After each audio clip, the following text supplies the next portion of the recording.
quick to hit you with the pistol, hug and kiss you till some bitch call me mister, cause they fantasize I get with the rawest team up in the city. Nobody fucking with me, and we not busting picky, drugs and thugs until you fit it. Trust me, silly, that's so dope. CLICK, I bust my gun whenever I see a case. Believe that. Third cities to the street just to get the feedback. They need us just like Whitney need crack. It's real drastic. Those flows is my tactic. Fofo when I'm packing calicos and my jabos. We can get this bitch cracking. Don't speak to me and Jackin' cause I'm covered. I got my own page in your book because I wreck like no other Moby. This bud rubbers on D. These motherfuckers niggas hate me cause they lady can't get enough of us. He closer than blood. You don't wanna go that route. So keep on talking. You gon' make me have to close your mouth with the banger. Banger, banger, banger, banger. You catch my girl legs open, better smash that. Don't be surprised if she asks where the cash at. Let's talk about what they don't want you to talk about on the NICOLEONE Show from Blog Talk Radio, Monday through Friday, 12 noon Eastern Standard Time, or WGAG.com. WGAG Radio. Okay, I would love to talk to someone from that time, you know, because that's like a transition, you know what I mean? From, you know, hey, the disco singer to Nelly Sedek. you know what I mean? So someone who knew him as that, you know what I'm saying? Because I believe he had great influence, you know, he said he's had a great influence in the music anyway. So just knowing someone who saw him from that transition, yeah, that would be a very interesting conversation. Yeah. Yeah, that's a transition. You know, I'm going through that right now, being a singer that everyone knows is Mrs. Right. Wait a minute, Sugar Pie. Hey, King Ellis, how you doing today? Hey, everybody. Great day, Don. Tef. Great day, Tef. Hey, Tef. Yes, Tef.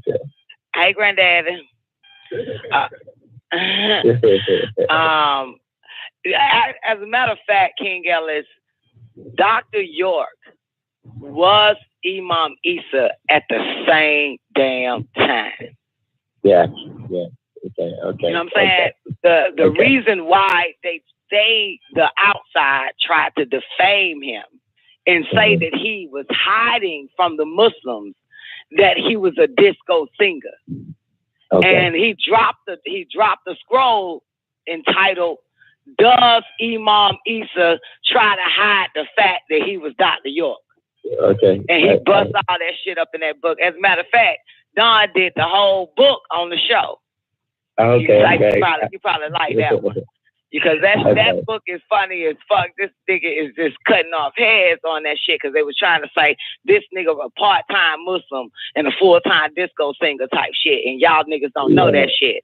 Well, y'all making a lot that nigga in the damn club somewhere singing. And so, you know what I'm saying, they was trying to say that he was hiding that, and he wasn't hiding. So he was doing it at the same damn time. If you listen to some of the Man of the Hours, there's one True Light tape where, you know what I'm saying, he at the club, he's even telling the motherfuckers, ask Imam Isa, that he was at the club one day, seen a nigga in it, and the nigga asked him, the hell you doing here? Yeah, no, but he never made no transition. He was always Dr. York. He was always Imam Isa. He was always Anamubidu Akata. He was always Melchizedek. He was always Atum Ray. You know what I'm saying? But he explains in that book how he did it. What was the most important on how he had to did it. Remember, he had Dr. York records inside of the bookstore of his bookstore in Monticello, New York. You know what I'm saying? He had a studio, a radio station, all that shit in there. And that's an 80 man. Yeah, so he never goddamn made one transition to another. And then, you know what I'm saying? Then, of course, by the time the 90s hit, the mid-90s, like 98, 99, going into 2000, and then he dropped both albums again and did a full concert. Never hit it. Wow. You know what I'm saying? But they called him the disco singer, actually. You know what I'm saying? Yeah. That's Dr. York, the disco singer. That's what they would say. The you know, like your Bilal Phillips, the Sunni Muslims, and all that other type of shit. Right. The haters. Trying to get crazy. And now that's some right and exact information there. Because he also told people that he had to take off that sackcloth and go out there and get to those people and get to them in the clubs. Yeah, absolutely. Right. I agree with that. Absolutely correct. Right and exact. I love WGAG. I'm going with it. Oh, Daddy, just say you love me. I love you, God. Hey, do that. Okay. Yes, Do that. You something else, sorry. Do that. Something else. Yeah. But Don, you can't have all the love now. It's too big. It's bigger than you. You can't have all the love. It's too bigger. It's bigger than you. It's bigger than me. It's bigger than all of us. So hey, if we just be proud that we got a little portion of it. You see what I'm saying?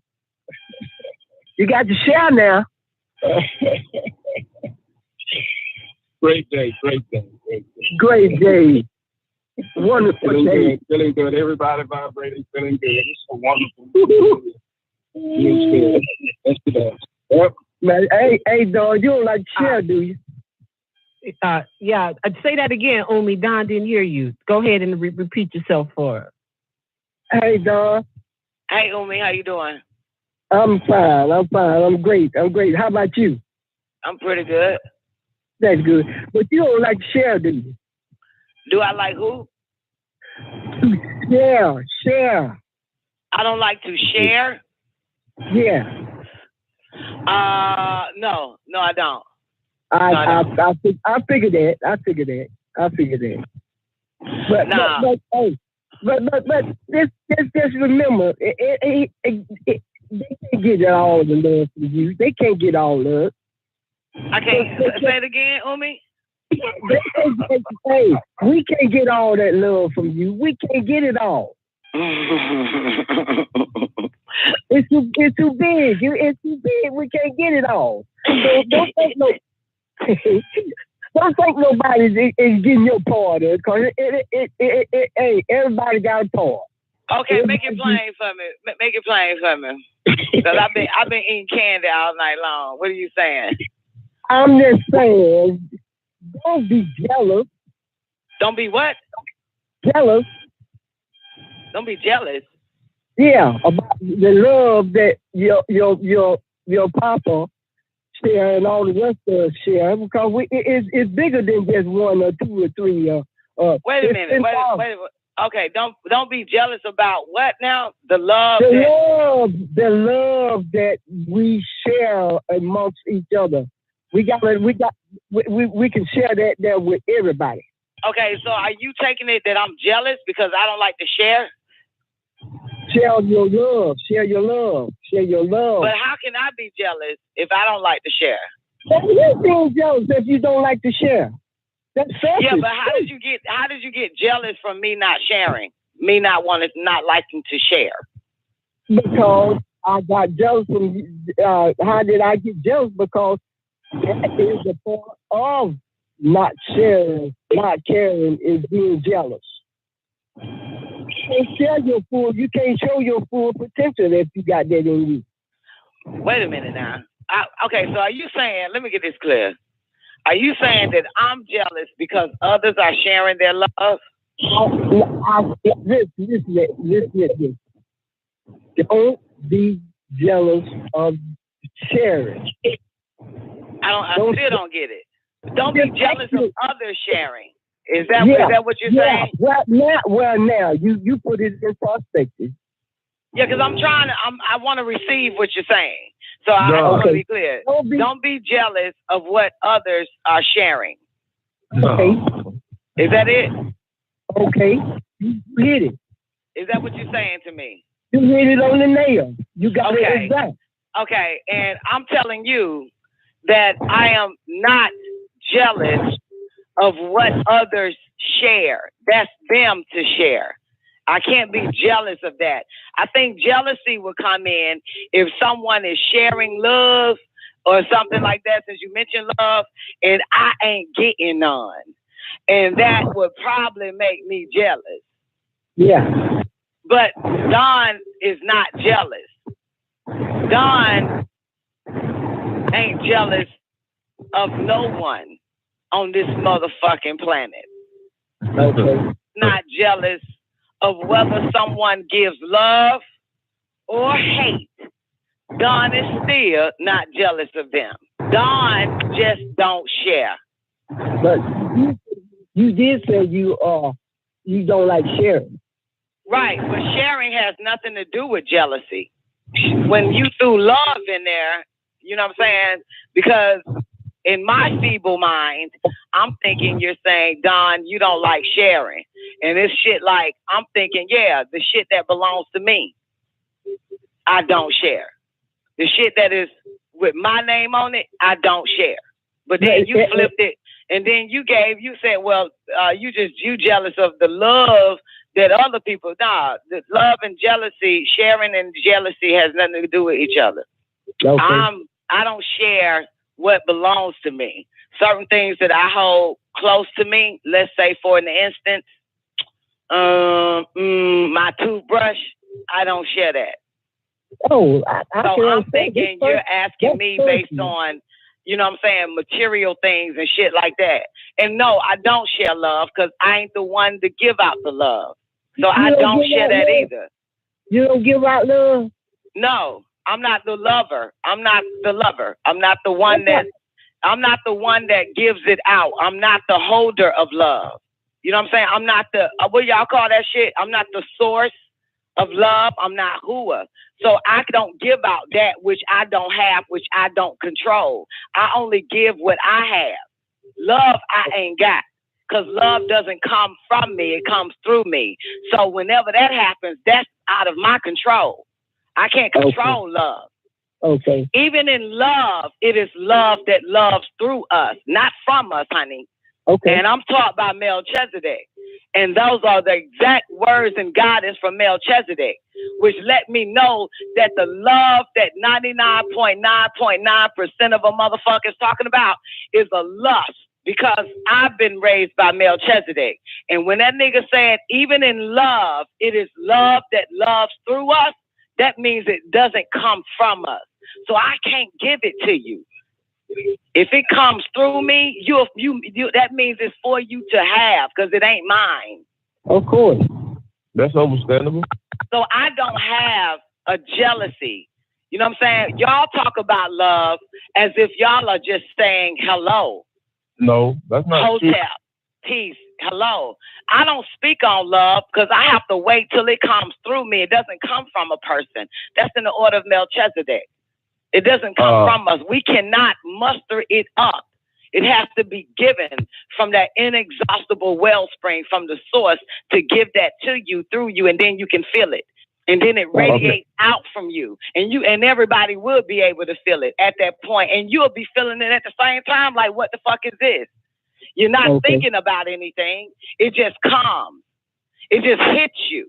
That's the love that loves through you when it hits you. Because it's for you.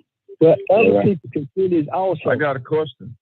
But I ain't jealous. I ain't jealous of a goddamn thing. And whatever love the most mortals give, honey, trust me, I don't even want it anyway.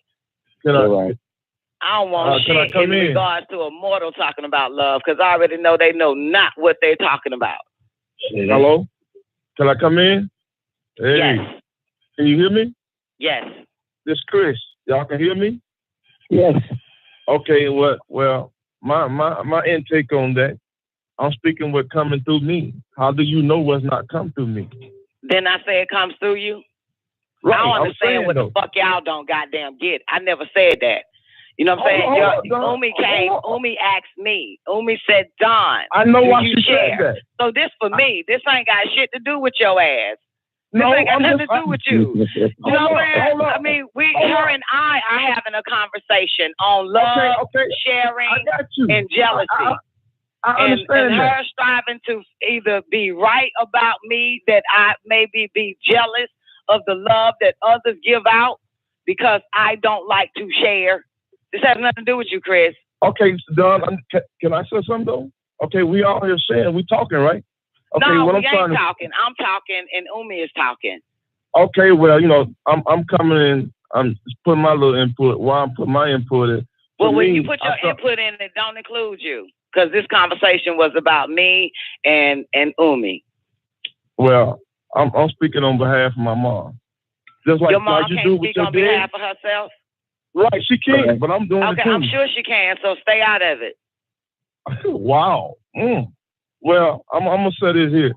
She said what she said because you said your dad said he loved WGAG, and you said no, just say you love me. That's why she came out with it. Yeah, because I'm the one that I'm the one that opened my mic and said what I had to say to get him to say he loved WGAG radio. That's right. I'm the one that, if it wasn't for that, y'all wouldn't have heard him say that shit. Go listen to the cause that caused the effect. I'm the cause that caused the effect on that. I did that. Right. Y'all didn't do that. I did that. I got him to have that outburst. I got him to feel that outburst of love because I said it. It wasn't everybody. It wasn't the choir that said it. Choir. Wasn't the church that said it. Wasn't the whole congregation. Right. It was only that one that said it. That got him to say he loved WGAG radio. Ripple effect. I said, nah, Daddy, just say you love me, Shawty, because I'm the one that said it. So, come on now. This is evidence, sweetheart. This is what we call right knowledge. Experience, reasoning, and evidence. Don't get it twisted. Oh, I don't. Yeah, so that's your evidence right there. I'm the evidence that caused that man to say he loved it. Yeah, and it was cute. You know what I'm saying? No, just say you love me, Daddy. That's yeah, because I mean, I can understand if Chris said it, or King Ellis said it, or Neff said it, and Daddy said, man, I love WGAG radio. And then hear my jealous ass come in and say, no, Daddy, just say you love me. That ain't what Don did, motherfucker. That is not what Don did. Right. Right. They're right. Don didn't do no shit like that, did it? It was all Don right now that did that. Don did that right now. Don did that, boo. Don did that. Came on in. Goddamn. Oh Dr. York, the fact that he was Imam Misa. Don did that. Don dropped that right there. Don answered that question, baby. Don expounded on that shit, baby. Don did that. It was like that's what Don did. Wow. Okay. Let's just put that on record right now. So that's not jealousy. Sound like y'all the ones that goddamn jealous. Because I told my daddy, nah, nigga, just say you love me, I heard everything. Yeah, I heard everything. And, you know, what we do on WGAG. Damn, Daddy, where you come from? To the truth. We just get to the truth, okay? All right? And the truth is, the statement was, I love WGAG. And then my daughter came in and said, just say you love me. And I said, okay, darling, I love you. And I was speaking in truth. I love her, you know, and I was speaking in truth that way. But what the conversation was about someone being jealous and all of that. Nah, it sounds like they the ones that goddamn jealous. Wait a minute. Because your love came not from because of your daughter. Your love came because I came. Your love came based off of I came giving that truth, giving that real shit. And you gotta love it. You gotta love when the motherfuckers just come out of nowhere and just that shit. Hell yeah. You gotta love that shit. That's what make you love it. But I think that goddamn somebody else is a bit jealous. Because they can't do it. Can y'all hear me? Hell yeah, we hear your ass. Okay, now there's no jealousy in what we were saying and what we were talking about. There was no jealousy involved in it at all. I think the comment I thought was in a joking way at one time, you know, about sharing. But I understand what Uma was saying from the way that she was feeling, the way she was talking about jealousy. But it didn't apply to Tara, and it didn't apply in the conversation directly, because the statement was, I love WGAG. And my daughter came in and said, oh, just say you love me. You know, she said just like that. And I had a little humorous to it, but I was serious. I love her, and I told her I love her. But that was all the conversation was about. It wasn't about jealousy or anything like that. It wasn't about sharing or anything like that. That was just the way the conversation was. Then Uma came in and made her statement about sharing, that you can't have all the love, you know, sharing and stuff like that. And that was just from her way she was projecting herself about that's somebody that's jealous. That comes from somebody that's jealous. See, had I would have known that she mentioned, I thought this was something that she just maybe analyzing me from past all the way to now. And I had no idea that this was about what you said. I didn't know it was about I love WGAG radio until Chris mentioned it. Because she didn't say that. You know what I'm saying? See, I'm thinking she's just trying to figure out, you know what I'm saying, or ask me really about my personality. I had no idea it was about what just happened 2 seconds ago until Chris goddamn said it.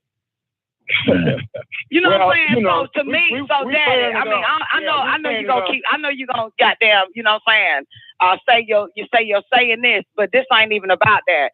This is simply about someone else is goddamn jealous because they the ones that mentioned it. They the ones that got a problem with me saying, nah, Daddy, just say you love me. That's the person that goddamn claimed at me is the one that's goddamn jealous. Jealous didn't come out my mouth. What you talking about? I'm not talking about you, honey. Okay, I just want to know. You said Dave, so we trying to say who Dave you talking about. That's all I'm saying. So you talking about Omi? I'm talking about Omi. Now that I know that Chris goddamn explained the whole WGAG radio love shit.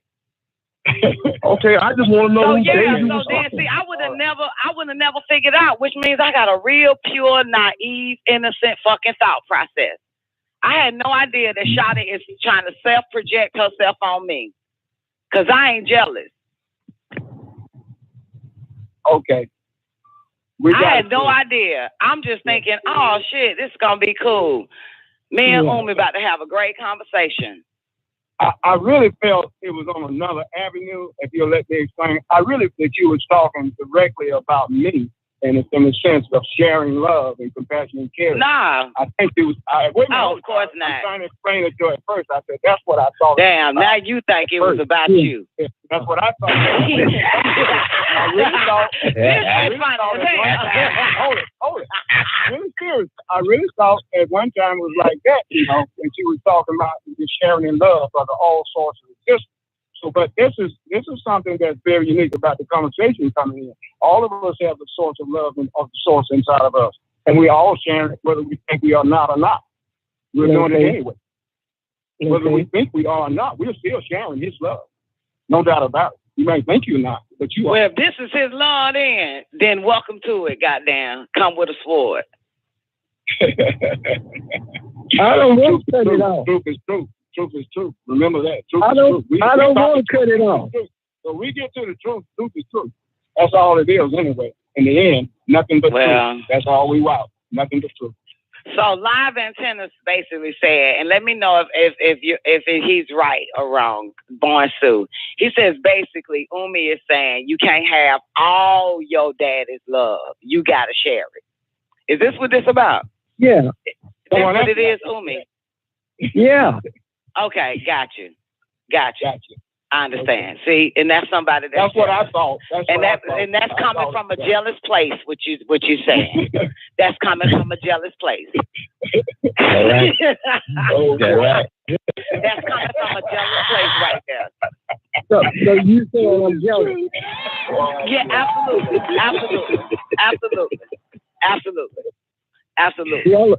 Jealous of that's what? why you threw it at me. And I wasn't jealous. Jealous I have of what? never been jealous. Jealous of sharing? Jealous of what you just said. No. If you're saying that I can't have all my daddy's love and I got to share whatever Born Sue just said, and you agreed to that, that's you coming from a jealous place. No. Yes. I'm sorry you think that way. No, that's gotta be. You agreed. You said yes. Because what gives you the right? My mother don't even say that to me. So what gives you that right to think that that's my daddy? That is not your daddy. That's not your baby daddy. That's not your husband. That's not your son. That's not the kind of love. So obviously, you got to be jealous. You got to be jealous because my mama don't even come at me like that. His mama don't even come at me like that. Hey, I'm not a jealous person. His sister don't even come at me like that. Hey, I'm just saying that I'll share anything with anybody. I'm not a jealous person. I'm not a selfish person. Yeah, but for you to come at me, that came from a jealous place. Because that should, listen, honey, obviously you have no idea. Okay, sweetheart. Obviously you have no idea the history between me and my father. And not just my daddy, but the history between me and my daddy. Okay. So you have no idea everything that I have to rise up to. And to finally realize that my father loved me, that means that I have to erase and eliminate everything that has ever happened between him and I that I had to clean, that I had a dirty heart over. And for you to fucking say I need to stop it now and share it, I'm not sharing it. Now that I actually have nothing but 100% pure satisfaction guaranteed from my fucking dad. And that took damn near 40 fucking years to have that. So you only got love for your daddy. Okay, now it's only. No, it ain't about only. It's just about him right now, obviously, because it was about him 10 minutes ago. It's going to be about him right the fuck now. It's only about him. This ain't about everybody else. Came at me about him. When I said sharing his love, I ain't sharing shit. I ain't sharing shit. Now that I realize that my daddy loved me, I'm not sharing his love with the rest of you motherfuckers. Yeah, I'm not. That's for me. That's all me.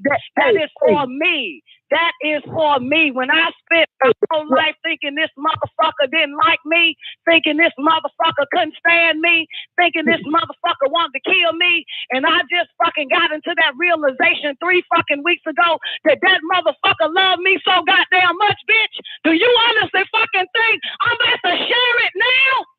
It's love. Do you think I'm about to share it? Do you think I'm just about to share what my daddy been trying to give me all my damn life to you motherfuckers? Bitch, please. Wake the fuck up. That's a goddamn no-no. I'm not doing it. Not even for my mother. I'm not sharing the love that he has for me. With anybody. If my daddy love you, bitch, then you goddamn share the love he got. He give you to somebody to fuck else. That's how that shit works. I'm keeping the love my daddy got for me. I ain't sharing shit. Yeah, see, and like I said, it's just a bit different. It's a big difference.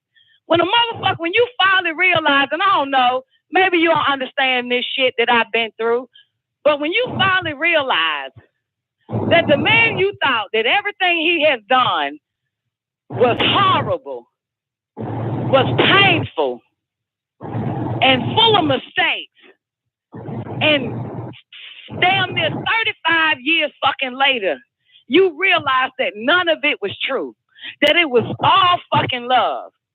I think you'll keep every ounce of that shit.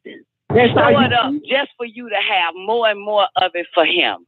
Is that how you feel? That's not how I feel. That's what the fuck I know. That's what I know. Oh, so that's what you've been through. That's what I know. Absolutely. You don't share it. It's for you because you never had it. You kept looking the other way. The love of who? You don't share it. I'm not talking about no love for who. I'm talking about the love for my daddy. I'm talking about the love that comes through. No, well, it started with my daddy, chick. That's what you tried to check me on. It started with him. We're not going to no goddamn hooah. I don't give 2 shits about hooah. How about that? I don't give 2 shits about no goddamn hooah. I'm talking about the love of my daddy because obviously this is where it came from. Obviously you agreed with goddamn Boy and Sue said. Stop giving goddamn holding on all your daddy love, share some, and you agreed to that. So this wasn't about hooah. This was about my daddy. It's about That's what this shit was about. No, you ain't say that. You didn't agree to that. You didn't even correct Dawn when he fucking said daddy. You didn't say, no, Don, I'm talking about hooah. I can't vouch for hooah. I don't know shit about hooah. I learned about that shit 3 goddamn days ago. Can't confirm that shit to be true or false. But we talking about that man that's on this goddamn show, which made your ass ask me, was I jealous? Or don't be jealous. It was based on him. It was based on him, homie. Come on now. Let's not do this. Let's not do this. Let's stick to the truth. Let's stick to the script. Let's stick to the script. Let's not do this. You were doing that. No, I'm staying to the script, Charlie. To another level. I gotta take it to another level because I'm trying to get your ass to raise the fuck up because you at the bottom of this shit and I'm trying to explain to you what the fuck it is. Okay, and who is you to put me at the bottom? Because I can tell you at the bottom because obviously you keep goddamn back and forth in this shit. You like me, you down here. I mean, I ain't never heard a bitch goddamn tell another chick goddamn let go of your daddy love and share it with some motherfuckers. What? You're in the love of who, honey? I ain't never heard no shit like that. That sounds like some jealousy to me. Okay. I think you just mad because you ain't never had a daddy like mine. Now I got to go there. You must have had a man to stand up for you and shit. That ain't my fault. I ain't got nothing to do with that. Okay. Must be something like that. Must be something going on internal inside your ass. Oh, okay. Because it ain't Don. It ain't me. It's you. That motherfucker. You're listening to Don NICOLEONE. That motherfucker. Don NICOLEONE. That motherfucker. That motherfucker. That motherfucker.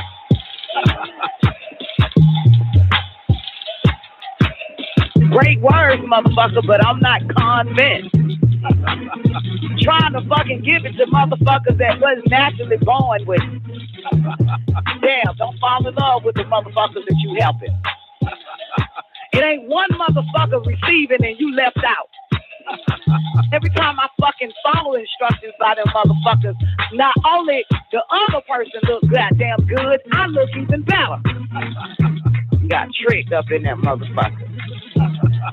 We talk about love, a whole bunch of motherfuckers got their own idea or opinion of what it is. We talk about what giving, caring, and sharing is, a whole bunch of motherfuckers got their own shit about it, so you know it's not the absolute truth. I make it my business to know humans. Know everything about the motherfucker. It ain't a motherfucker can't tell me about a motherfucker. Even a motherfucker that say, Don, you don't even fucking know me. Bullshit. Don't make me read you. Motherfucker, this nigga got to give orders. I don't want to turn to no motherfucking body. I don't want to get to know them motherfuckers. I don't come here to fucking know these motherfuckers. I ain't shit like these motherfuckers. It's always the motherfuckers that ain't into shit. You know what I'm saying? They want to tell you how to do your shit. That's a fucking fact. It ain't none of the other motherfuckers. Don't forget shit, motherfucker. I'll show you how the fuck I get down around this motherfucker. That motherfucker ain't shit.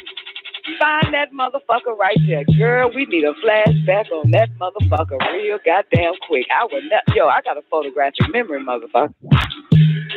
Can't turn a pen to a goddamn housewife, motherfucker. Change my mind, motherfucker. It's all mine now.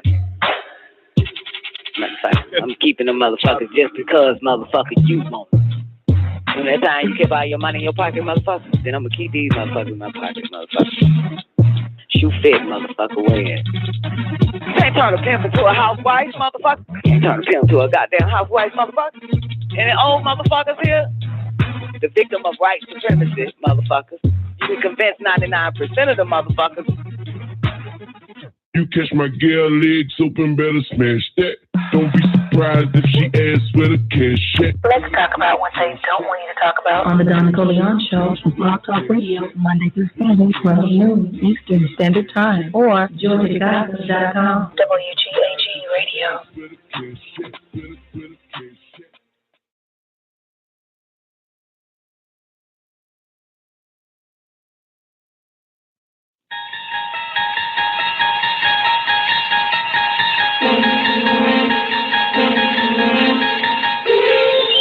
You unlock this door with the key of imagination.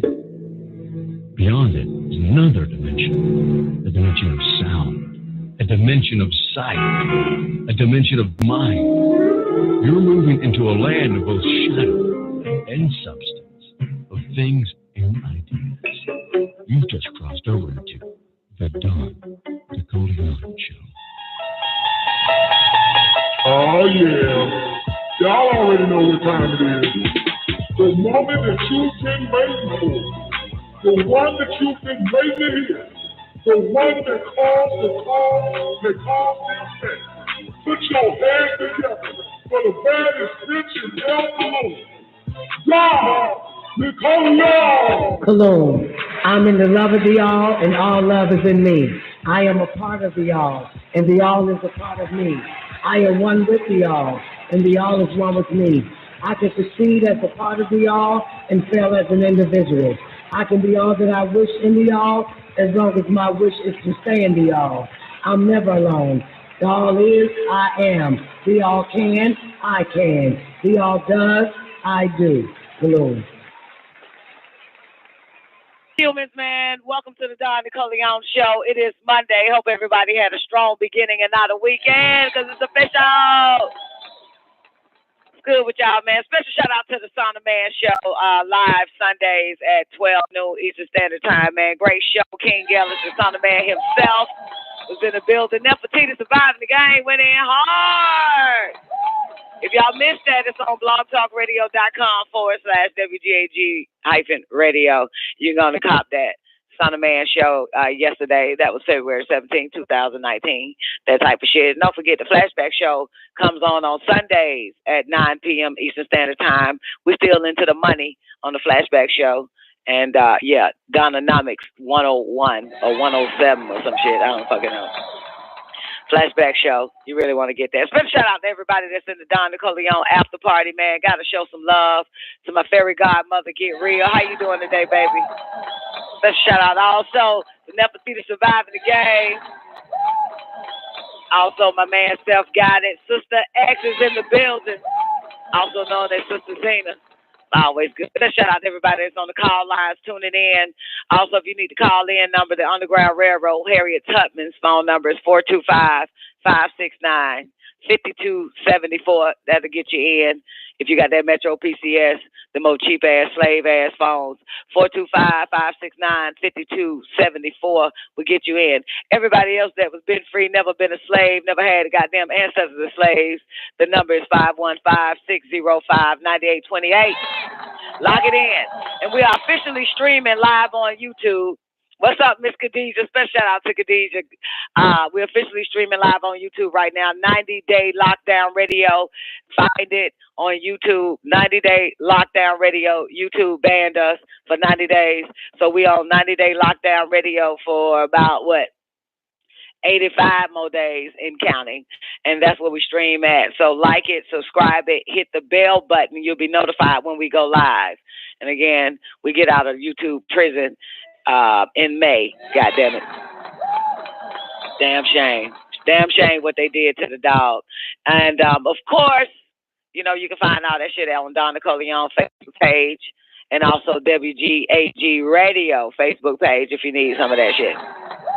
If you need a shot of Don NICOLEONE show from time to time, man, you'll find it there. But WGAG Radio, Don NICOLEONE TV on YouTube, we're uploading the show, the live show. And so you'll still be able to cop it, the live show. Once it's finished streaming and all that type of shit, we upload the shows back on to Don NICOLEONE TV on YouTube. Appreciate your love, your patience, man. And if anybody want to blame anybody, blame there for it. Once again, I'm innocent. I was just helping out a friend. End up in jail with her. Now, we didn't get a chance to do sports, but is there any good gossip going on? Any good gossip going on in the world of sports? I would just like to know, you know what I'm saying? Anything. Gossip? No. Yeah. They'll, I guess, inspired by the surviving R. Kelly situation, their producers are putting together, so I guess some surviving getting your ass whooped by a football player show. So they got the chick that was that last one was with LaShawn McCoy, the whole setup. I think he set me up shit. A couple of other chicks, and the other one name that I know is one who was a former basketball wife. I see. Is that on Lifetime too, or is it Lifetime TV? What's the name of that? WeTV? Where they doing that shit at? All the public lynching of male celebrities. I don't know. Shit, me either. Okay, so I see it. So you're saying all the women that were involved with football players are now doing like a surviving NFL Negroes, like surviving R. Kelly type shit. Yes. Yes. That's what I'm saying. Yes, this is what I'm saying. Oh shit. Now that's Right. funny. Wow. Right. Speaking of sports though, in Forsyth, Georgia, I don't know if y'all heard about it, but a black mother of 5 was murdered at an adult sleepover. It was like a fucking football sleepover and shit. And some questions, unanswered questions surrounds the mysterious death of the mother, 5 of 5, who was found beaten to death after attending a football mom sleepover with 7 white women and 3 men at a home in Forsyth County, Georgia. Her name is Tamala Horsford, 40 years old. She come from Clemson, Georgia. And she was found face down in the yard after she attended a football mom sleepover last year in November, right? So now that this shit done popped up again because, of course, she was severely beaten about the head and the face. And her body was discovered in the yard by the homeowner's aunt at 7:30 in the morning. Someone in the home called 911 to report her death at 9:30 a.m., 2 hours after her body was found. That shit crazy, right? We found the body. What should we do? I don't know. Let's wait about 2 hours before we call 911. But anyway, she leaves behind her husband, Leander, 5 sons, Jaden, Peyton, Gavin, Brandon, Braden, and Mason, ranging from age 4 to 14, and a stepdaughter named Akishma. I don't fucking know. But anyway, the 3 men who also attended the football mom sleepover that night, some nigga named Jose Barrera, a former pretrial services officer for Forsyth County Court. And by coincidence, Barrera's girlfriend is related to the homeowner of the house where she died at. See the connection? She died at the house that, it was some old crazy ass shit. But anyway, Barrera was terminated from his job as a pretrial officer after he assessed personal information of at least 5 people from his work terminal. So anyway, Jose Barrera, was placed on leave after a Cumming, Georgia, filed a complaint accusing him of assessing her personal information and disseminating that information to others. So an investigation later determined that Barrera did not access the woman's information from his work terminal, but he did use his work terminal to access information about the woman's murder case in which he was a witness. That's what he accessed. He also accessed a stalking complaint which allegedly involved his girlfriend. Here's what happened. The sheriff's office spokesman named Major Joe Perkins said in the interview with Forsyth County News is, what he did may not rise to a criminal level, but we're outraged as a sheriff's office about it because he worked there. So the court administrator, Robin Brooks, sent Barrera, the nigga, a letter on December 20th, 2018, informing him that he was terminated for loss of confidence in his ability to perform his duties as a pretrial service officer. No charges were filed against him for that incident, nor was he investigated in that black woman's murder.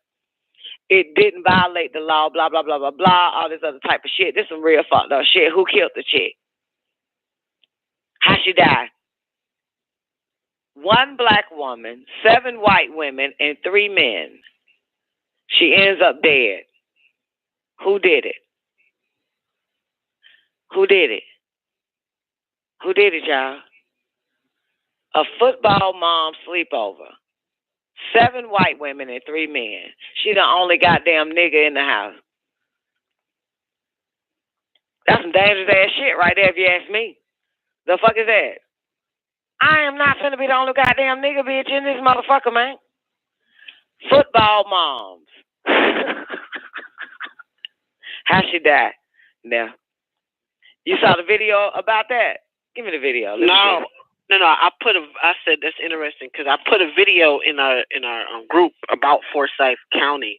It's the old throwback of Oprah and the kind of people back then who live in that county. Yeah, that's the one that I was saying I couldn't remember if it was Forsyth, Georgia, or Forsyth County that was super racist when we were riding from like Ohio and I was little. And my dad was like, we coming up in Forsyth County. They real racist in this motherfucker.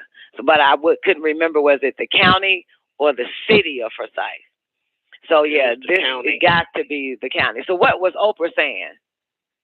She went there and you know, she had a little sit down with the people out there, and they were showing like all those protests that they were having out there. Nigger go home and all that shit. All them people they had out there, and then she talked to the audience, and it was just interesting. One dude who was a Klan member, he said, "We are against race mixing, gays, and communism, and we don't want any of that shit in Forsyth." He didn't say it like that, but that's what he said. And then Oprah asked, "What are y'all afraid of? What is it that you're truly afraid of?" And then a white man stood up and said, "Well," he said, "I'm from Atlanta. I was born in Atlanta. And in 1963, when they start busting in people from Fulton County, South Fulton," he said, "and now I go back out there," and he said, "it's a rat-infested slump." And he said, "We don't want that here in Forsyth." And so Oprah asked him a follow-up question and said, "Well, is that," he said, "because they don't care." That's what he said. The white man said, "They don't care." And so Oprah says, "Is that all black people or some?" And he said, "Well, those are niggers." And so Oprah said, "What's the difference between a black person and a nigger?" He said, "Well, I talk to black people. So I talk to them, and they don't come up here. They don't want to be up here." He said, "But niggers," he said, "they want to come up here and cause chaos." That's the difference between a black person and a nigger. Oh, so niggas are the ones like T.I. and all them type of motherfuckers who want to come niggers. Bother people that want to be left alone. Them type of niggas. I gave birth to niggas. I know what niggas are. They always want to bother people, intrude on your privacy and shit. Had babies by niggas. God damn it, I always want, like the same shit Dr. York said. The only thing niggas are responsible for is disturbances. Only thing niggas create is disturbances. Right. Them the motherfuckers there. Yeah, niggas will disturb your ass, okay? Yeah, so that's the difference between black people. Black people want to be separate. Niggas want to just infringe on other people's separatisms. Right. Want to sleep separate. Here come a nigga child knocking on my door. "Mama, can I sleep with you?" "Bitch, I'm separatist. Bitch, ain't no integration. Let's move the fuck on. I got nigga kids. God damn it. I know about niggas. Right. They don't respect your privacy. Okay, so an update on that woman's case in her murder in Forsyth County is that I don't understand this one, but the lawyer of the homeowner, remember the homeowner pops up where her body was found, and that's the motherfucker that hosted the slumber party. Now, releases a statement. Yeah, where she died at. The host. But the bitch died on your property. Every last one of them motherfuckers, 7 white women and them 3 men, should be charged with murder. All suspects. I mean, you died on the property, bitch. You know what I'm saying? Right. I mean, and then y'all waited 2 hours to call 911. Exactly. You know what I'm saying? Come on, man. They all killed that woman. All killed her. And they set her up. They probably befriended her because it looks like the picture of her children, they look like biracial kids. They lured her. The white women pretend to be a friend, invited her to a fucking party. Because one thing, about certain people on this planet, they would like to be accepted by other type of people. Mm-hmm. You know what I'm saying? Right. Want some type of, want to be accepted, right, Zena? And so she got tricked. She got tricked, and now the bitch is dead. You know what I'm saying? So it looked like she married to a white man. They got little kids. You know what I'm saying? Little biracial children. I'm looking at the picture. They befriended the bitch and lured her and killed the bitch. Yeah.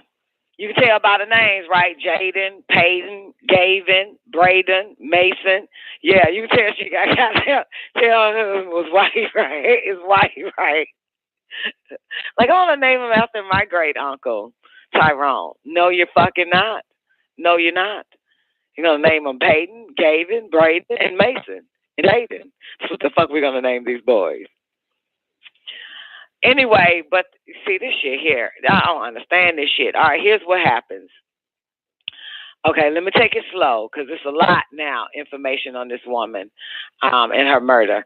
Okay, so the lawyer representing a common Georgia homeowner who hosted the sleepover where a black woman died in November released a statement. Her name is Tamala Ford. She's the one that died while attending the football mom sleepover with 7 women at a home in Forsyth County, a predominantly white area notorious for its racist past and present, obviously. Horsford's body was discovered in the front yard by the homeowner's aunt. What the fuck's she doing it? They probably called her. You act like you seen it first. Who arrived at the house at 7:30 in the fucking morning. Even that don't make sense, right? After the party. That's real early coming at somebody's goddamn house. No one called 911 to report her death until 2 hours later. 3 men also attended the all-women's now sleepover that night. One of the men, Jose Barrera, then we already know about he was terminated from his job, all that stupid ass shit. By coincidence, his girlfriend is the owner of the home where she died at. Okay? All right? It's her house. His girlfriend. Horford is survived by her husband. We already know that shit. In a press release 2 days ago now, February 15th, the attorney named Eric Tatum, who represents the homeowner, objected to Miss Horford's friends and family referring to her death as murder on social media. Come on now. There had to be a fucking murder. How the fuck else is the bitch dead and beaten to damn near death?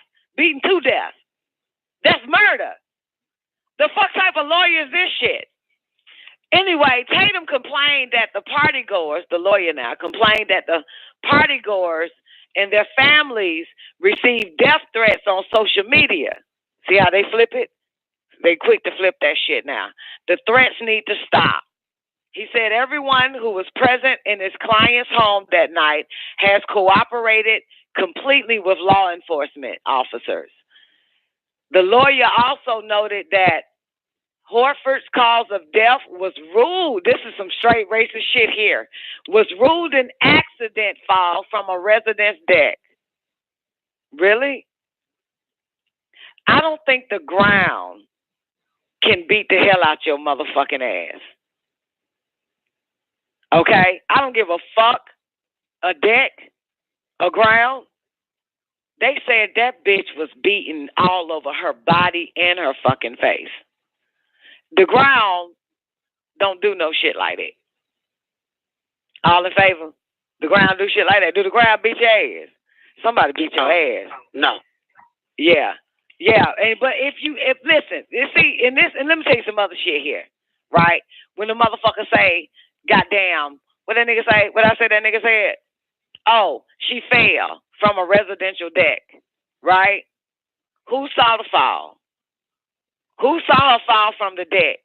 And if you saw the bitch fall from the deck, goddamn it, why hours later a aunt shows up when the sun appears to rise at 7:30 and see her dead in the yard? And then by 9:30, y'all decide to call the police. That shit there don't make y'all killed the bitch. Stop lying. That makes no fucking sense. How would you see the fall and then not call 911 and ambulance or some shit, help somebody hurt around this bitch?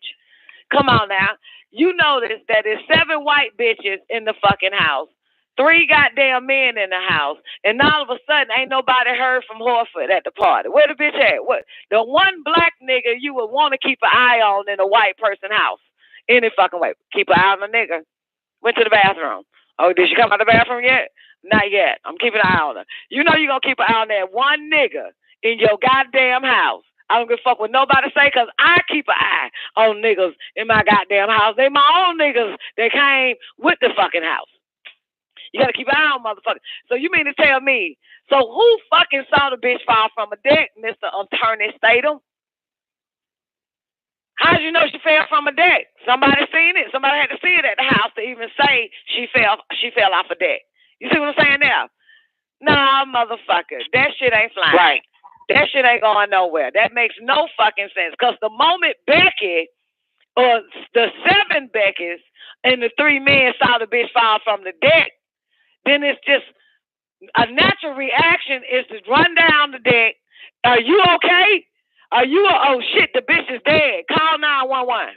Instantly. Is how that shit works. Right.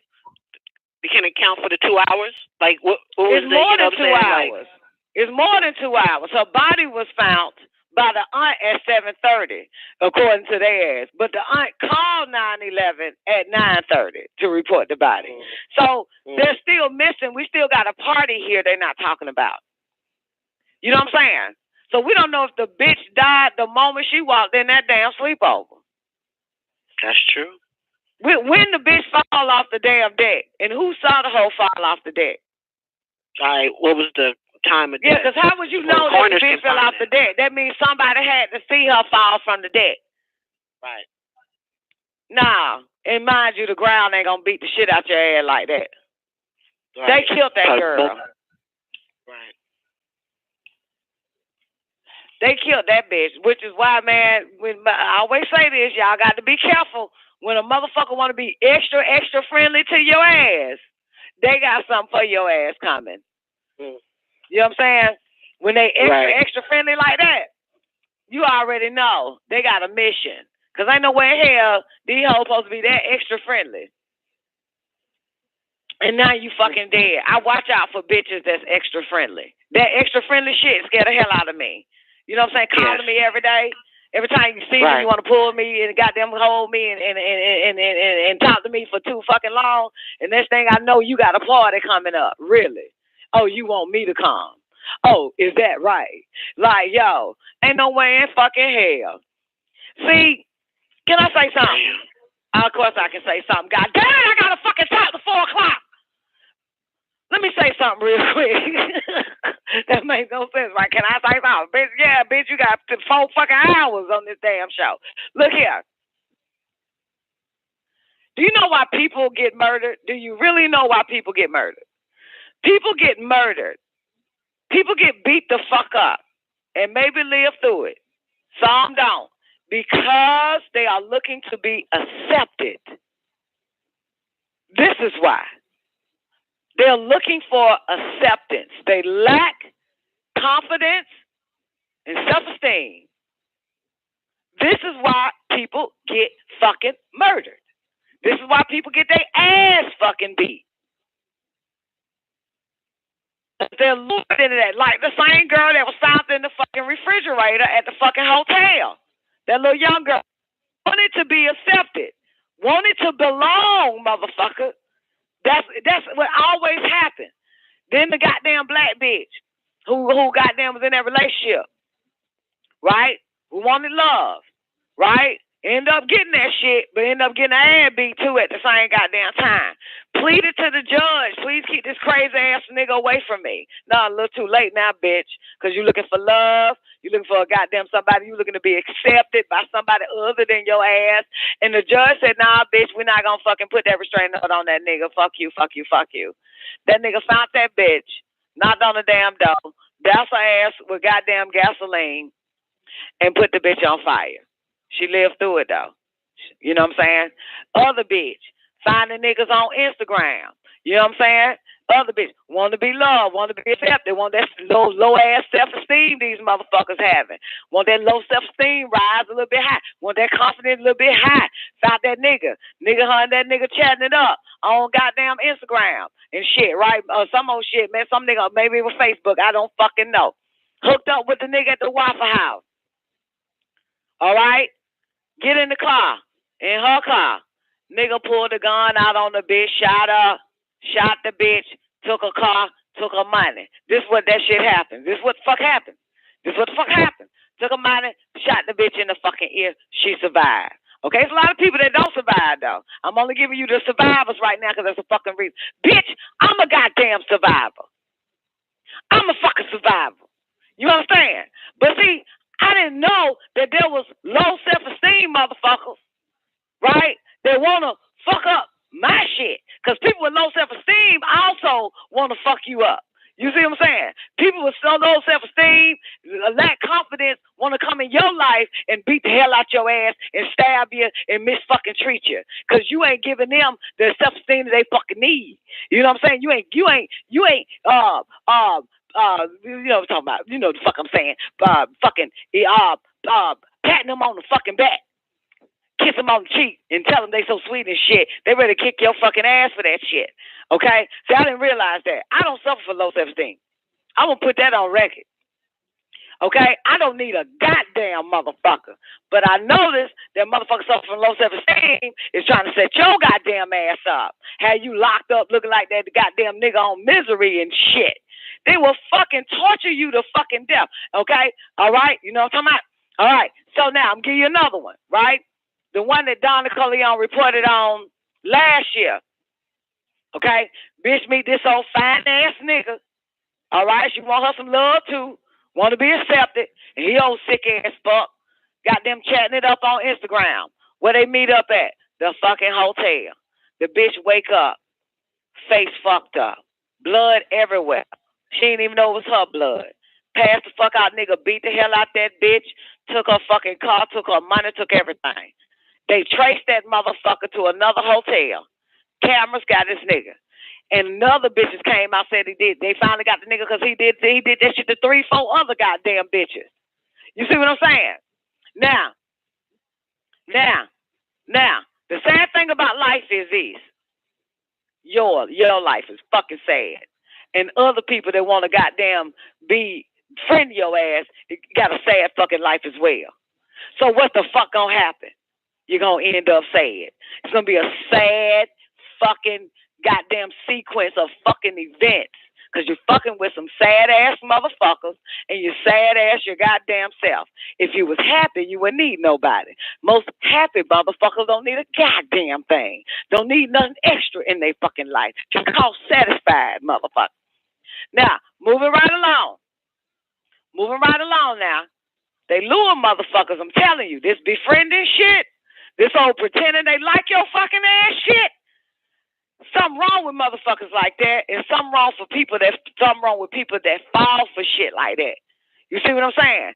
Something wrong with that bitch. Bitch, what if you got a goddamn white man and you got 5 fucking sons? Why the fuck you want to be accepted with 7 white bitches and 3 other white men at a fucking slumber party for fucking kids anyway?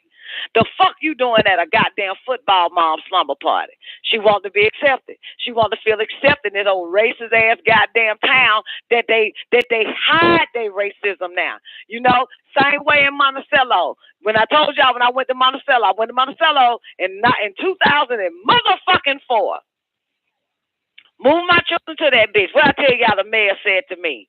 Fat ass bitch. Fat, gruesome, white bitch who her husband was a Dallas Cowboy football player way back in the day. Fat ass bitch.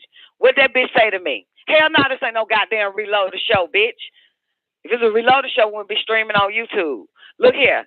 At the end of the fucking day, what the white mayor said to me? We have come a long way from racism. It has been 10 years. That bitch said 10 fucking years. 10 years. 10 years, bitch. The hoe said that shit. The white mayor, fat bitch, said that shit to me in 2004. Right? She didn't say 100 years. She didn't say 50 years. The bitch said 10 fucking years. As if I couldn't do math fast enough. Nigga, that's 1990 motherfucking 4. Okay? That's yesterday. All right? So what these towns do now, okay, is hide that shit. They cover up that shit. You see what I'm saying? You get me? They cover up that shit, right? So the bitch tell me, goddamn, we don't do that racism shit. We stopped that shit 10 years ago in this town. Meanwhile, my next month in this bitch, they turned my fucking lights off and my bill wasn't even due. Hello? That ain't. Oh, I see how y'all do it now. My bill ain't even doing disconnect my fucking lights. But they thought they disconnected All Eyes on Egypt lights.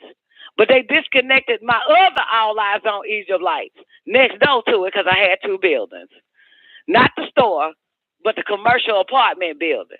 Okay? You see how that shit go? See what's going on? Right? And then, like 3 days, a week before that, they accused me of stealing electricity. Had the police come to my damn door. Stealing electricity. Okay? Show motherfucking did. Oh, okay. So now I know what type of racism. This is some different type of racism. This ain't in your face racism. This is singling out one nigga type racism. This not a whole. So now they hide they shit instead of making it noticeable. You understand? So now Forsyth hid their hatred towards other races. You see, that's hiding that shit now. So now all the crackers smile in a nigga's face and lure their ass to a goddamn party under the disguise as, I would like to invite you over to my football summer parties, super mom summer parties and shit. And now the bitch is dead. And now they rule it off as the bitch fell off a goddamn balcony. Fuck out of here. Okay? Now, back on my side, Monticello, fucking Georgia, a black boy goes swimming with a bunch of crackers. He the only one floating in the motherfucking water. And they write it off as he died. Only nigga floating in the water. Okay? With a whole bunch of white people. Because he wanted to be accepted by white people. This little white boy. I talked about him, this black boy in Monticello. You know what I'm saying? He wanted to be accepted by some bunch of crack-ass kids. And now this nigga dead. Okay? Okay? All right? Thought they were his friends. Hey, you want to go swimming in fucking Jackson fucking Lake, Leroy? Fuck yeah. Oh, I'm in now. They even invited me to go swimming in the fucking lake. Nigga is dead. Wrote it off that the motherfucker drowned.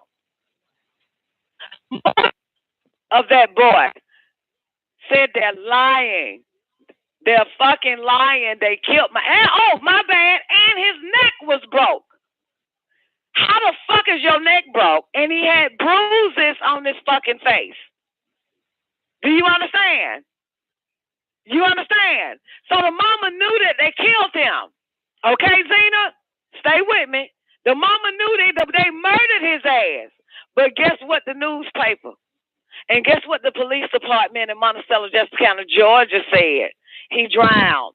But the coroner report shows that he was beaten, neck broken, not from no goddamn whole bunch of water in his motherfucking stomach.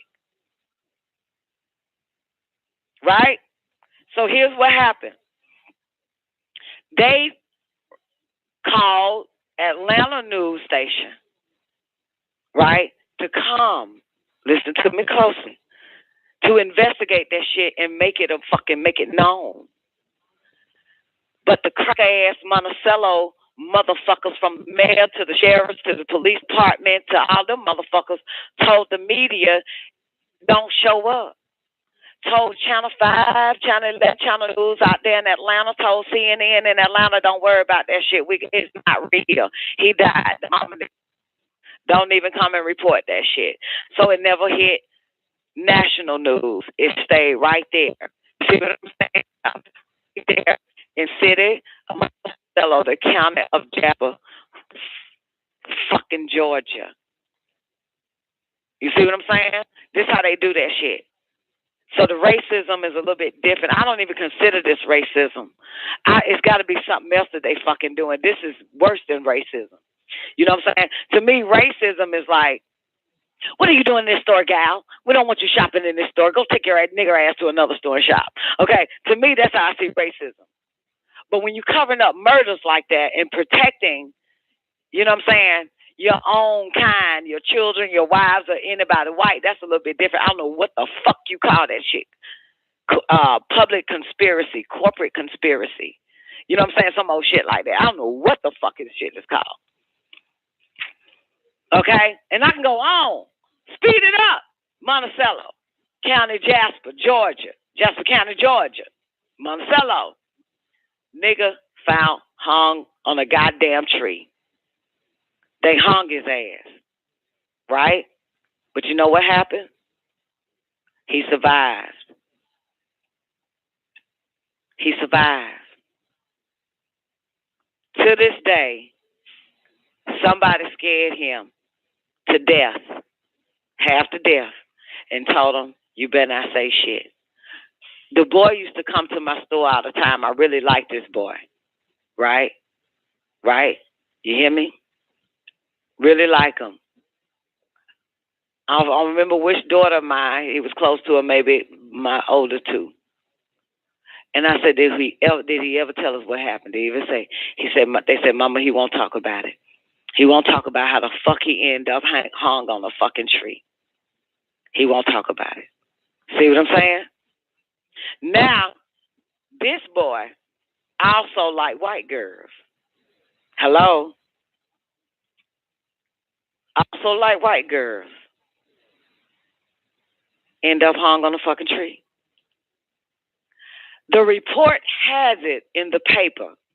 Sheriff done already said his little comment in our little small little newspaper, Monticello News, that he hung his motherfucking self on the goddamn tree nest. And everybody gone about their business. He hung himself on the tree. Now, if somebody literally hung themselves on the tree and survived, why is he not in a mental institution? This nigga was walking around scared after that. That's normally how it works if you want to write it off and he tried to kill himself. Then what the fuck is he doing walking around this bitch? He should be getting a full psychiatric evaluation, standing that motherfucker. I swear to God, like a week after that, this nigga will walk in the streets. But when talk about it. When talk about it. Okay?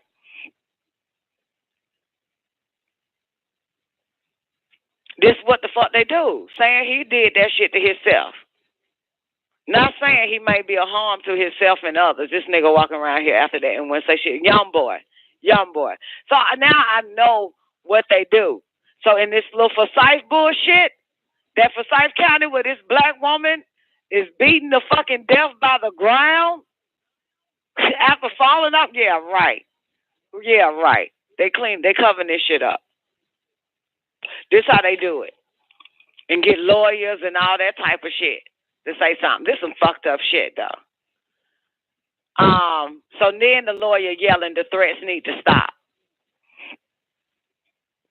Talking about she fell from the residential deck. And her death, then they want to quote her death certificate. Her death certificate listed acute ethanol intoxication though. Acute ethanol intoxication. You see, but see, they can cover shit up like that. Okay? Ethanol, bitch. But the lawyer yelling, she fell from a residential deck. It was acute ethanol in her goddamn system, motherfucker. Additionally, the benzodiazepine, Xanax, was found in her bloodstream, too. But her family said that bitch wasn't taking no goddamn Xanax or any other anxiety medicine. The fuck are y'all doing here? Lying. Okay? Ain't no way in hell a 8-foot fall will fuck your head and your face up. Look like she was brutally beaten to fucking death.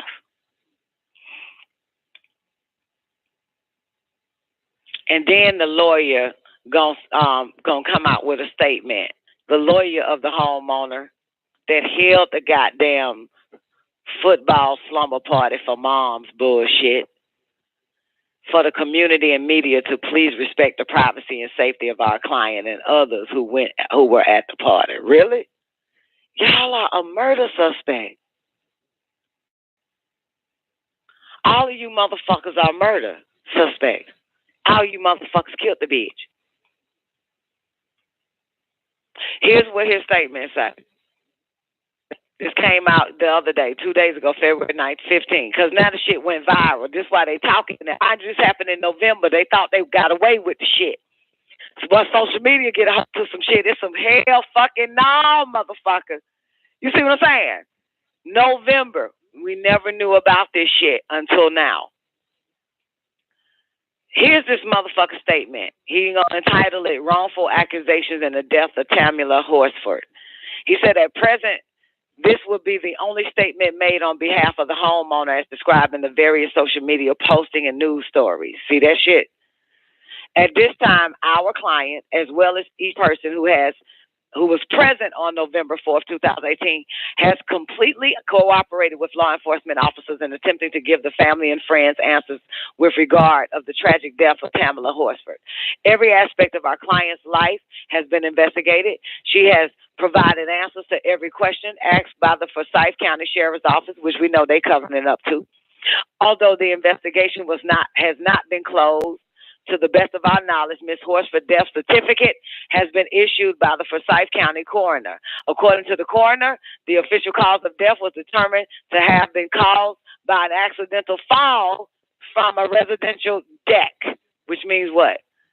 The coroner's in part of it too, just like the coroner was in part of the whole type of shit. The autopsy is different from the coroner. You know what I'm saying? When counties like that, they have a coroner, but they can't do autopsies and shit like that. You still have to send that shit to a whole different city location, call Atlanta, Georgia, or some goddamn where. It's a contradiction. Anyway, although the investigation has not been closed, blah, blah, blah, according to the coroner, the official cause of death was determined to have been caused by an accidental fall from a residential deck. In addition, the death certificate also states that acute ethanol intoxication was a significant condition contributing to Ms. Horsford's death, writing it off that this bitch is a pill popper. Really? At this time, each of the partygoers and their families have received death threats on various social media postings. The threats need to stop. This tragic accident is exactly that, an accident. It is unfortunate, sad, and unbelievable, heartbreaking to her family and friends. However, certain very vocal friends and family members of Miss Horsford have been describing this accident as a murder. Nothing could be farther from the truth. Yeah, right. Man, y'all killed that chick. Y'all murdered her. Y'all murdered her. You didn't see the fall. So the coroner had to create a fall. No one saw the bitch fall from the deck because they killed the bitch. The coroner ruled it out as fall. And then gonna add some old goddamn drugs in the fucking system. The aunt shows up. The dead body, sees the dead body at 7:30 in the fucking morning in the fucking yard. They decide to call the fucking police. Make the 911 call 2 hours and 30 minutes later. Fuck out of here. Fuck out of here. It don't go together. That was a murder. That was a fucking cover-up. But it wasn't covered up good enough. You know what I'm saying? Wasn't covered up good enough. The coroner, the sheriff's department, the lawyer, everybody at that fucking house, the aunt, everybody had a hand in that shit.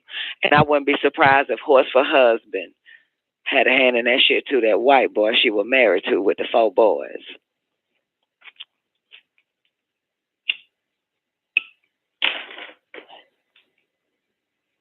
Yep, I said it.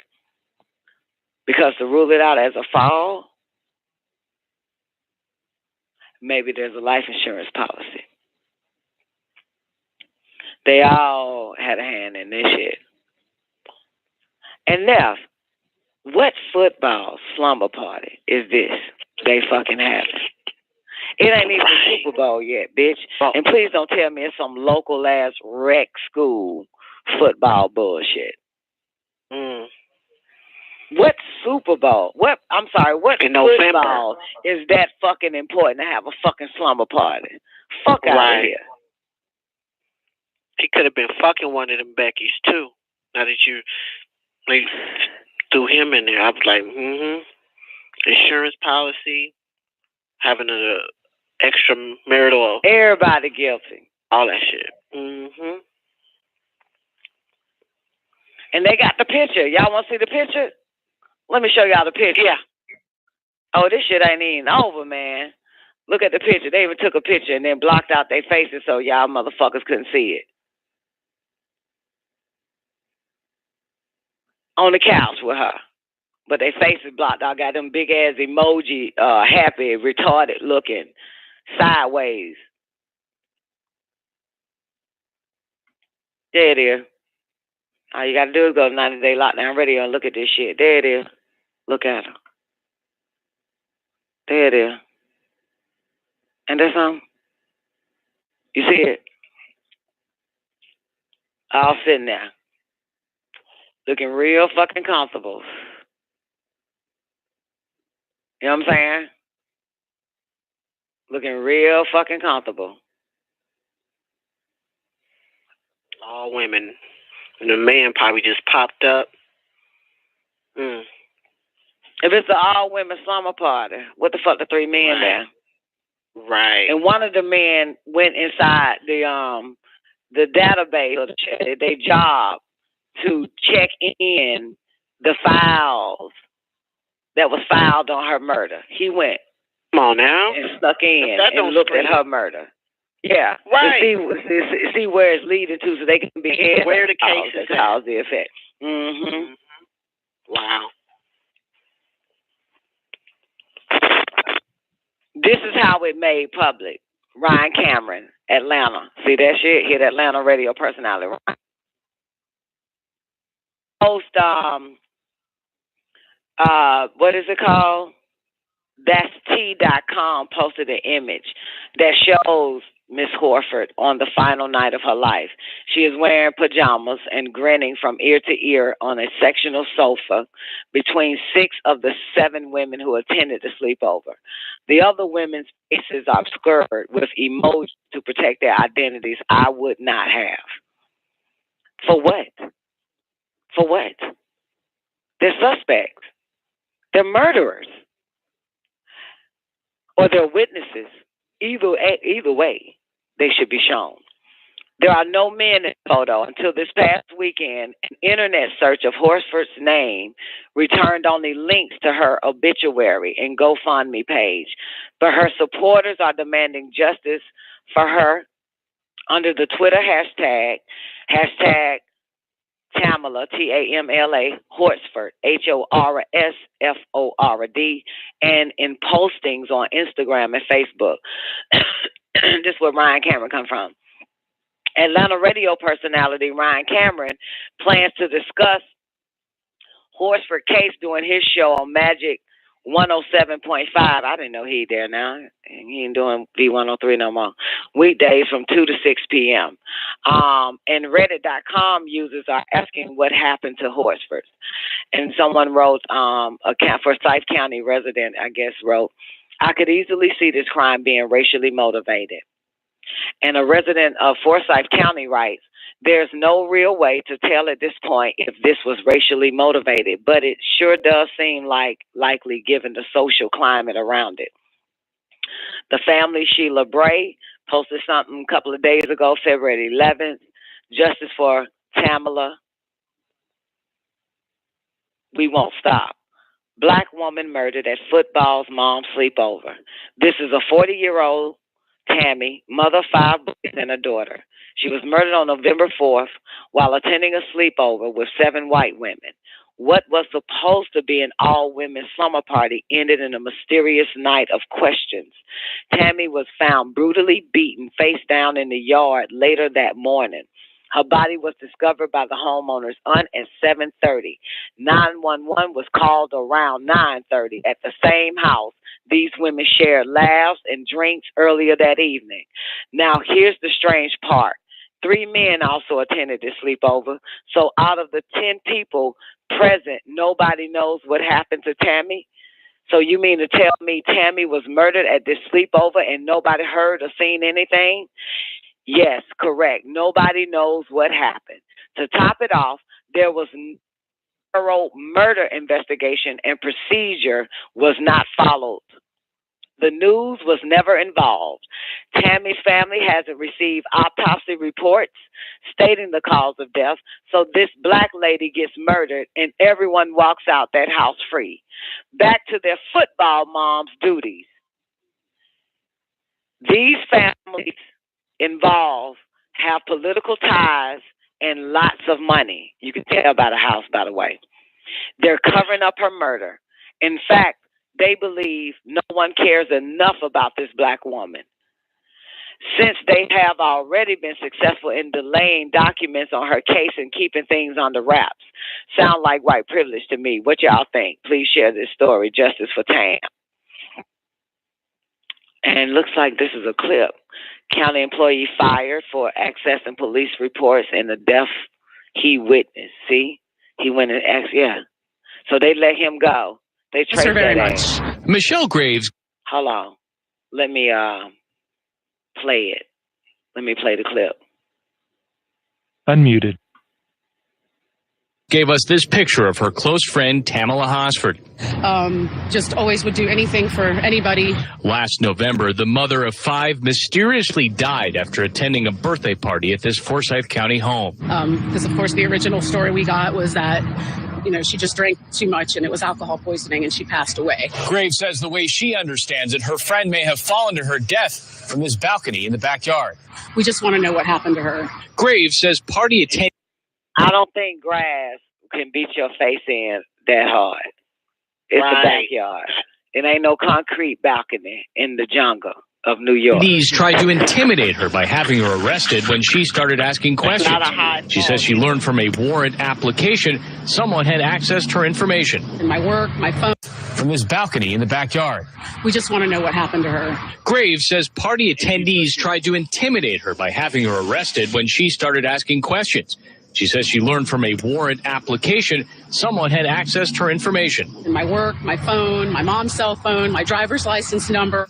According to internal documents we obtained through an open records request, the county circuit court administrator fired this man, Jose Barrera, who worked as a county probation officer, saying, quote, he used his position to access confidential files on a current investigation surrounding a death in which he was a witness. Barrera's girlfriend owns this house, and investigators say he was there. I think he should be charged criminally. This really outraged us as a sheriff's office. And it's Major Joe Perkins heads up the sheriff's criminal investigations unit. Does it make your investigation more difficult because he was a witness to what happened to Miss Hosford, that he was able to access information? Absolutely. And that's all we really want, is to get to the bottom and find out the truth of what happened to her. You already know what the fuck happened to her, Sheriff. She was fucking murdered. She was fucking murdered, and you fucking know that shit. Channel 2's Mike Pachenik is live in Forsyth County this hour. So, Mike, any charges for this court worker? You notice on the news, the black bitch, I forgot her name, the little news bitch that just asked the white guy, he's on the site of Forsyth. You notice her ass ain't go there. They ain't send her ass to Forsyth. They send the white boy. Right.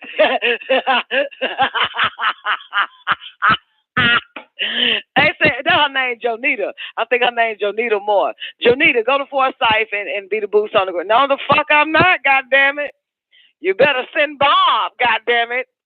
Fuck, ain't no way in hell I'm going there, goddamn. Well, Jonita Moore or some shit. I think that's her name. Pachenik is live in Forsyth County this hour. So, Mike, any charges for this court worker? Jovita, the major says not at this point. That's because he says Barrera accessed what was a public police report, and in his former job, that's what he did every. You see, they keep misdirecting it to this fucking Mexican. You see how they doing it? They not focusing on everybody that was at the fucking house. They see that's yellow journalism, by the way, too. You know what I'm saying? And when they showed the goddamn sheriff, bitch ass. This old motherfucker, he only asked, that was. Do you feel like this could be a problem in the way of your investigation? This nigga accessing? No, nigga, I can access the damn report. That shouldn't stop your ass from knowing these motherfuckers at their house killed that damn woman. You know what I'm saying? Just because I done looked at some shit don't mean, goddamn, that's gonna stop, fuck up what the fuck you got going on. Shit. God damn it, they're using the Mexican guy. They probably befriended his ass too. them crackers. You know what I'm saying? Befriended Jose Barrera, and tricked his ass to show up with two other men to make it feel like he's been accepted. God damn it. And go goddamn pen and then get him to look into it like a dumbass. He fell for it because he wants white friends. That shit that's dangerous. I'm telling you, you got to be careful what you want, motherfucker. Like we grew up knowing. Be careful what you ask for because you might end up getting it. That's what that shit is. God damn it. That's why, motherfucker. Let me tell you something. Motherfucker, I had more calls than I had friends, and it's better that way. Okay? I'd rather for a car to break down on me and leave me fucking stranded than one of them fucking humans you call goddamn friends or people or whatever the fuck. You know what I'm saying? I'd rather for my break goddamn to go out on my motherfucking ass and I have to fight for my life. You know what I'm saying? Break line or some shit. But fuck that shit, nigga. I ain't never wanted a human. I have to put that on record. I wanted a car to boost my self-esteem, to boost my fucking confidence. Okay? Okay? All right? So I can feel appreciated around this motherfucker. I need a goddamn car. When I'm feeling down and mighty low, I don't call a human, motherfucker. I call a car dealership. Okay? Fuck that shit. I don't fucking, no fucking way. No fucking way. I ain't fucking with that type of fuck shit. Shit. Who is lonely for a human? This is what the fuck happens. Wanting to belong. Wanting to belong. Okay. Neff got something. She said, hurry up and play it for Facebook. It removed your video? The Oprah Winfrey clip? Neff, if I play this shit, YouTube might goddamn lock up 90-day lockdown radio. And it's on fucking YouTube. I know it, but shit, nigga, the damn what's the name was on YouTube. You ain't lying. Shit. The fuck? God damn it, let me do a disclaimer now.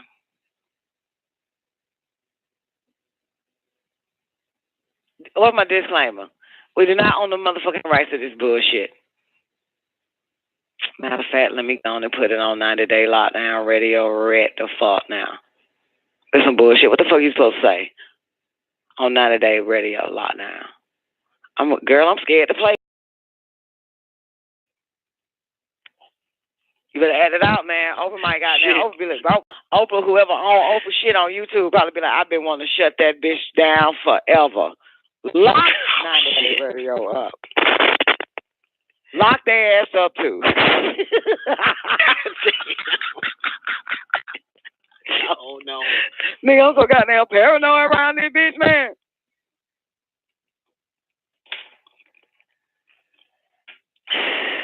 How we gonna pull this one out? We do not own the rights, material, or opinion of this video, and this is purely for educational purposes for Black History Month. Okay, y'all gotta give me a minute because I gotta write that shit on down, man. Hold on. I gotta put this shit in that motherfucker. Hold on. I got one already set up, man. I got a fucking disclaimer already ready. Let me just go on and copy and paste that bitch. Give us a minute. Goddamn, we ain't going to jail no more. Okay? No. Fuck that shit. I like my freedom. God damn it. There it is. No. Let me pull this shit on up. Grab it. Goddamn, come on, nigga. Get me there. Hold on, then I'm going to copy this shit. Copyright disclaimer on the sections of the law, fair use of blah, blah, blah, blah, blah, blah, blah, blah. There it is right there. And let me go on and stick this motherfucker right at the top of the fucking description. Goddamn, paste that bitch, and then drop that Don NICOLEONE show right under that shit. Fair use is a use permitted by copyright statute that might otherwise be infringing non-profit education, blah, blah, blah, blah, blah, blah, blah, blah, blah, blah. All right. Now we're going to say this bitch. God damn. Got to cover our ass now around this motherfucker. We're going to refresh, make sure this motherfucker goddamn stuck. All right. Now we're going to go back to the motherfucking video. Well, how long go back to goddamn? We got to keep 90-day radio out of jail, 90-day lockdown. This makes no fucking sense. Okay, now we ready. Okay, you boys and girls, are y'all ready? Hold on 1 second, too. Let me mute that. Let me check, make sure we loud enough. Down. Shit, make sure. Yep, the volume dropped. When y'all hear the volume drop, somebody let me know. Okay. The volume drop. Okay, here we go. And hold on. One more action. Let me make sure I got the mic open. Unmuted. All right, here we go. Oprah Winfrey. It's on YouTube. It's entitled Oprah Visits a County Where No Black Person Had Lived for 75 Years. They kill them. In 1987, the Oprah Show had only been on the air for 5 months. Trouble was brewing in the Deep South, in a county where no black person had lived in 75 years. For the first time, Oprah left her studio and headed straight into the eye of the storm. We bring you today to Forsyth County, Georgia, just 30 miles north of Atlanta, which in the past few weeks has gained the reputation of being a hotbed of racism. Here are just some of the images of Forsyth County in past weeks that were broadcast around the globe. There's no niggers here. Why should they even come, Broadcast around the globe. There's no niggers here. Why should they even come, They asked for it. They got it. So why'd they come back,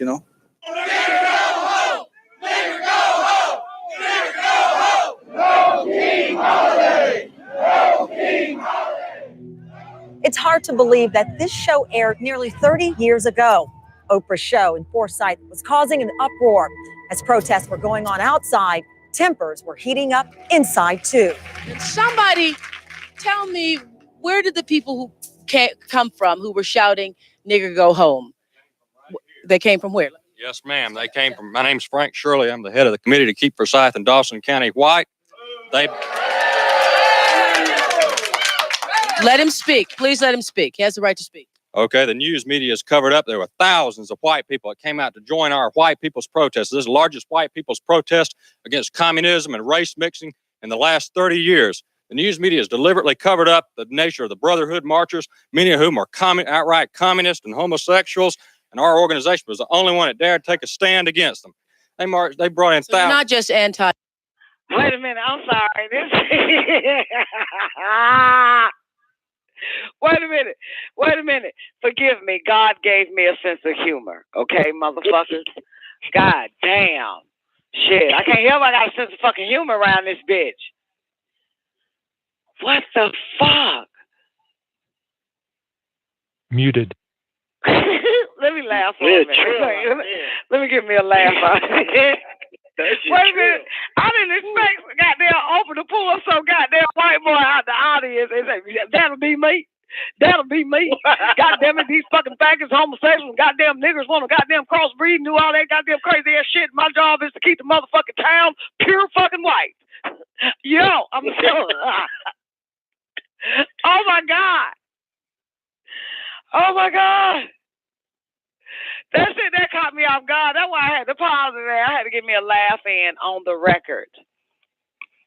I had to hear y'all, let y'all hear me laugh. Man, that shit there. Okay. Woo. Breathe, Don. He a nice looking fellow, too. Oh, my God. Tell me, let me peek my head into Lockdown Radio real quick, see what y'all think about this shit. Y'all see this shit? Y'all look hot and bothered. And the niggas out here hot and bothered. Yo, special shout out to Oprah Winfrey, man. Okay, all right, I'm ready. Okay. Unmuted.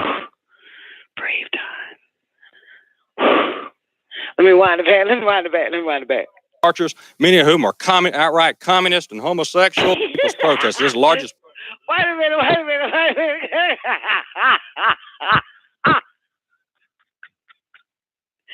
For some reason, I think this guy is a fucking actor. I just cannot believe that this shit is real on Oprah Winfrey show. This nigga got to be active in part of acting like somebody over there. Let him speak. Please let him speak. He has the right to speak. Okay, the news media is covered up. There were thousands of white people that came out to join our white people's protest. This is the largest white people's protest against communism and race mixing in the last 30 years. The news media has deliberately covered up the nature of the Brotherhood marchers, many of whom are outright communists and homosexuals. And our organization was the only one that dared take a stand against Brotherhood marchers, many of whom are outright communists. News media has deliberately covered up the nature of the Brotherhood marchers, many of whom are outright communists and homosexuals. And our organization Wait a minute. Let him speak. Surely I'm the head of it. They came from where? Yes. Somebody tell me, where did the people who come from who were shouting, "Nigger, go home"? They came from where? Yes, ma'am. They came from, my name's Frank Shirley. I'm the head of the committee to keep Forsyth and Dawson County white. Let him speak. Please let him speak. He has the right to speak. Okay, the news media is covered up. There were thousands of white people that came out to join our white people's protest. This is the largest white people's protest against communism and race mixing in the last 30 years. The news media has deliberately covered up the nature of the Brotherhood marchers, many of whom are outright communists and homosexuals. And our organization was the only one that dared take a stand against them. They brought in So you're thousands. not just anti-black, you're also anti-gay too. I'm opposed to communism, race mixing, and low morals, and homosexuals are of low morals, in my opinion. You don't believe that people of other races have the right to live here? They have the right. All right, sorry. Something happened to my headset. I know I keep rewinding it, but I had to fucking goddamn Forsyth go and Dawson come County in another white. way. I gotta hear it again. Let him speak. Tell me. Look now when the audience boo his ass, he got this real goddamn smile. You see this smile at 111. Watch this. Where did the people who come from who were shouting, "Nigger, go home"? They came from where? Yes, ma'am. They came from, my name's Frank Shirley. I'm the head of the committee to keep Forsyth and Dawson County white. Let him speak. Please let him. Look at that nigga, man. Look at his hands on his shoulder, on his hips and shit, man. That part there is classic. Let him speak. Keep Forsyth and Dawson County white. Let him speak. Please let him speak. He has the right to speak. Okay, the news media is covered up. There were thousands of white people that came out to join our white people's protest. This is the largest white people's protest against communism and race mixing in the last 30 years. The news media has deliberately covered up the nature of the Brotherhood marchers, many of whom are outright communists and homosexuals. And our organization was the only one that dared take. Now, what the fuck is a communist? What's a communist now? This is interesting. It's really interesting because this is the shit we talk about on Hot Damn Politics. Communists and socialists. Those who want that everybody has the same shit, where it's government runs everything. Everything is controlled by the government. I think we're getting a feedback from your end. Do you have like YouTube playing a little bit in the background or the other part or something? No, it's not check. Double check. Okay. Do a double check. Just for that. Okay, go ahead. I'm ready. Right. So those are communists where government controls all industries, nationalize everything in the country, and everybody is of equal status in the country. Communism. Oh, that's just that's a broad overview of communism. So communism is basically anyone that's for equal status. Like it's everybody, all in for everybody. Got it. Yeah, that's basically in a broad sense. Okay. Okay. Got it. Unmuted. All right, here we go. Take a stand against them.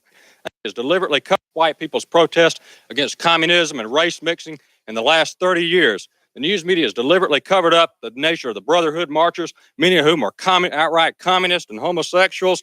And our organization was the only one that dared take a stand against them. They brought in So you're not just anti-black, you're also anti-gay too. I'm opposed to communism, race mixing, and low morals, and homosexuals are of low morals, in my opinion. You don't believe that people of other races have the right to live here? They have the right to live wherever they want to, but we have the right to choose if we want a white community also. That's why we moved here. You believe? That's what you believe. Excuse me. Why?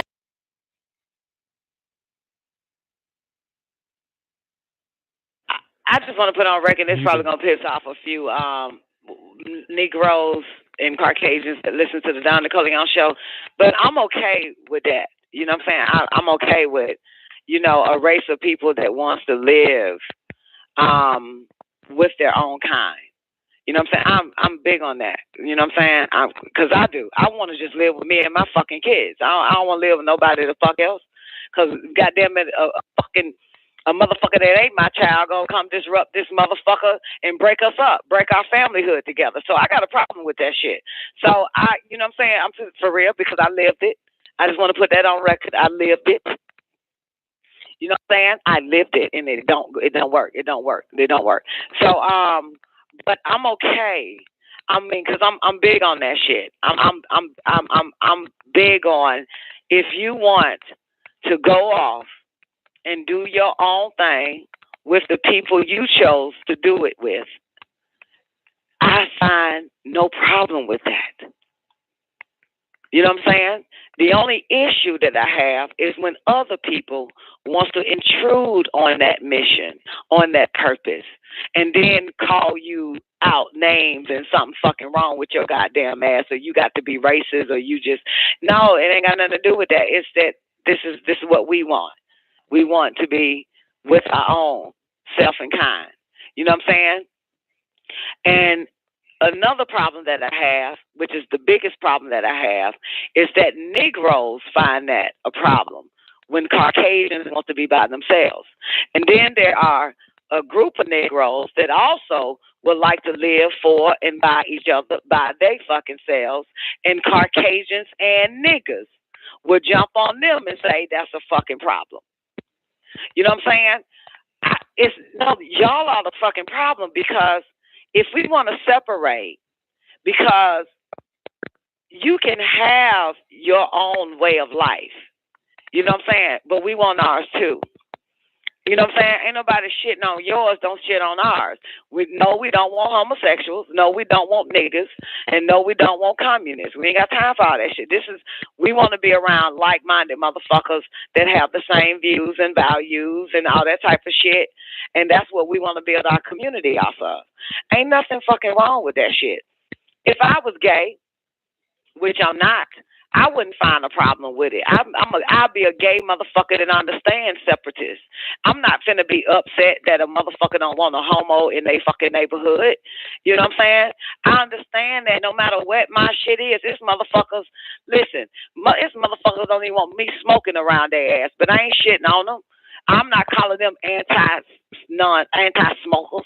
You fucking must hate motherfuckers that breathe in carbon monoxide, motherfucker. Like, I don't give a shit. You don't want me around, then fine, I won't smoke. I won't even come around. I actually tell people that shit. If you invite me over to your house, you know I smoke. That's like me saying, you invite me to my house, you know I'm going to bring my girlfriend. You know I'm a fucking flaming ass bulldyker. Can I do some flaming ass bulldyking ass shit in your fucking house? No, you don't have to do that shit outside. But then I ain't coming. You know what I'm saying? That's how I fucking roll. I'm not mad at you. I respect your home. If there's something that you don't want me to bring in, then that means I'm not showing up. You know what I'm saying? I'm not showing up. I'm not going to hide what the fuck I am. I'm not going to suppress what the fuck I am.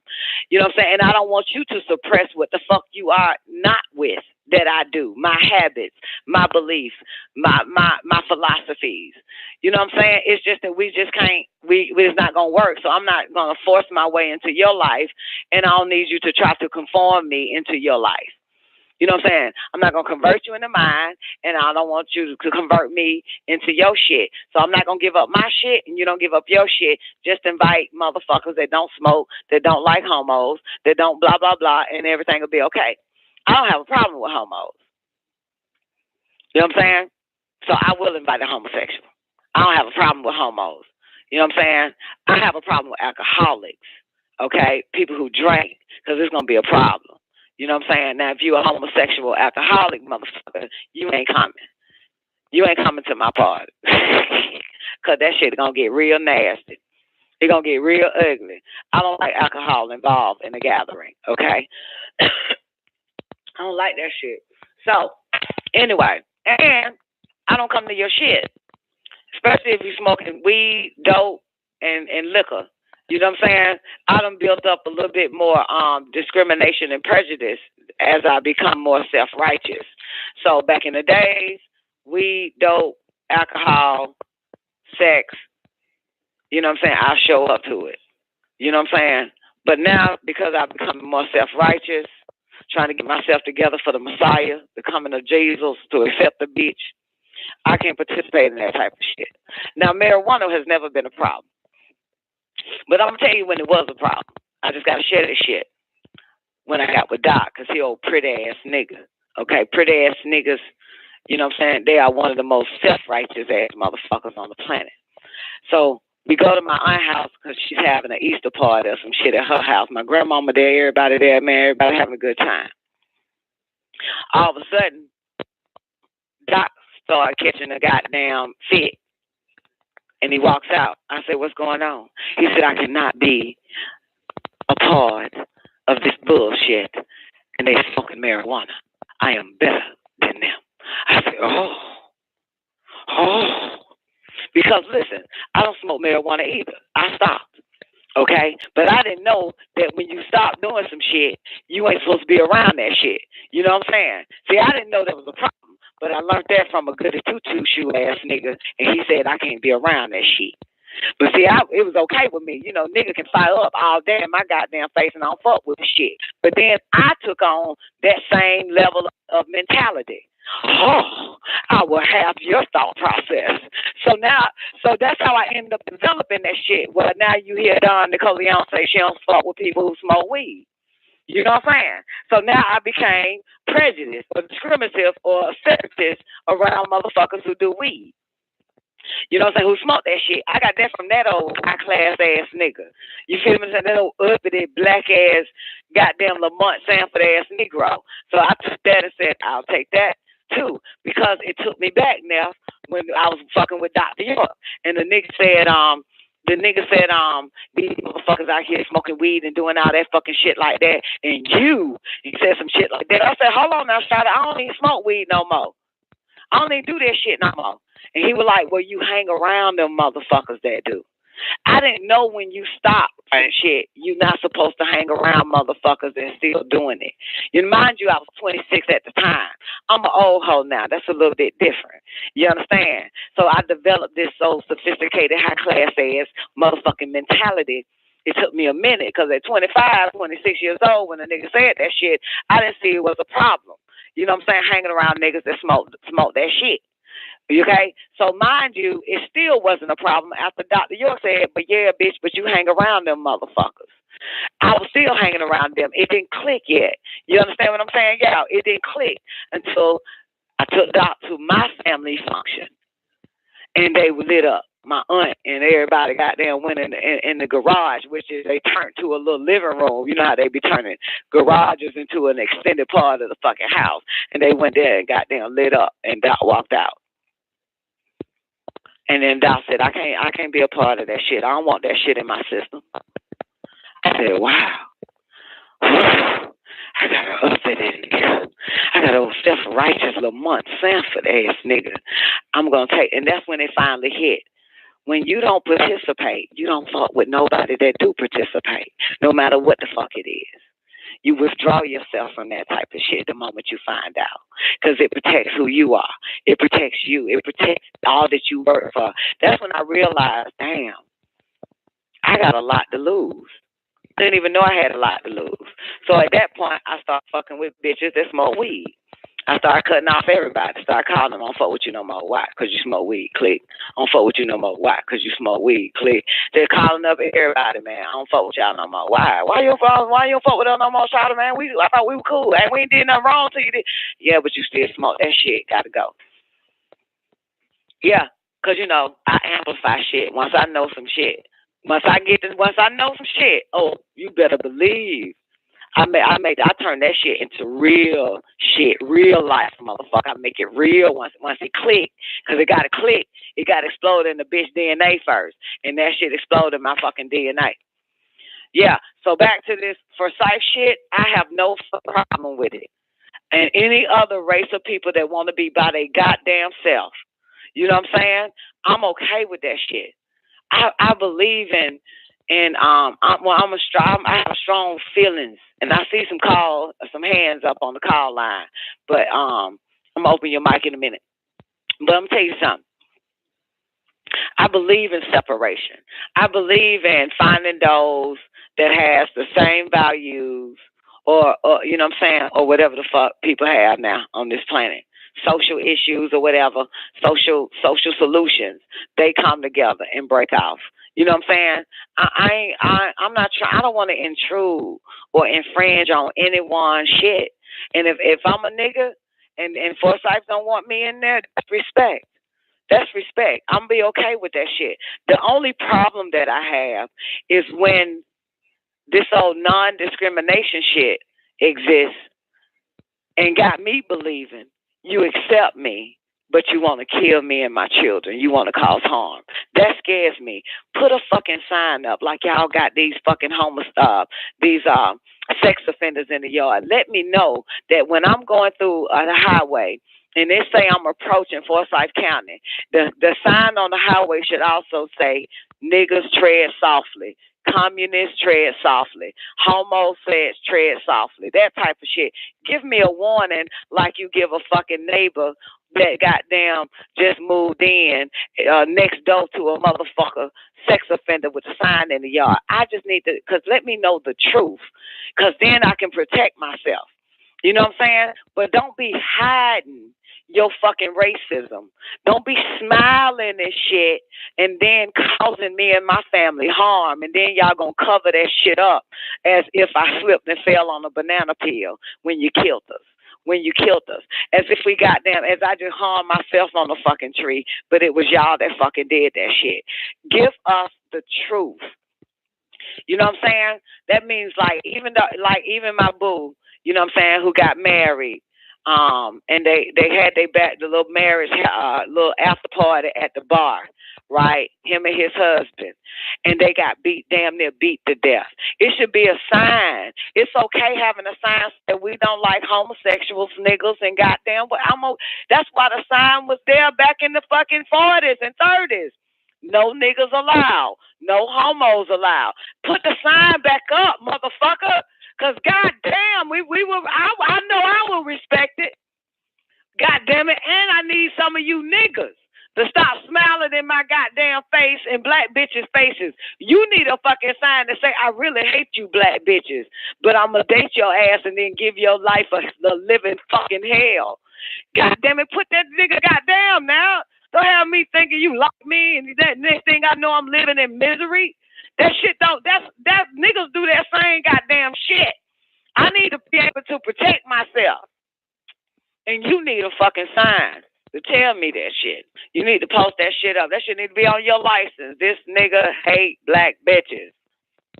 Or something. It needs to be on your Facebook profile or something. All this shit need to be publicly fucking known. This will reduce murder. This will reduce racism.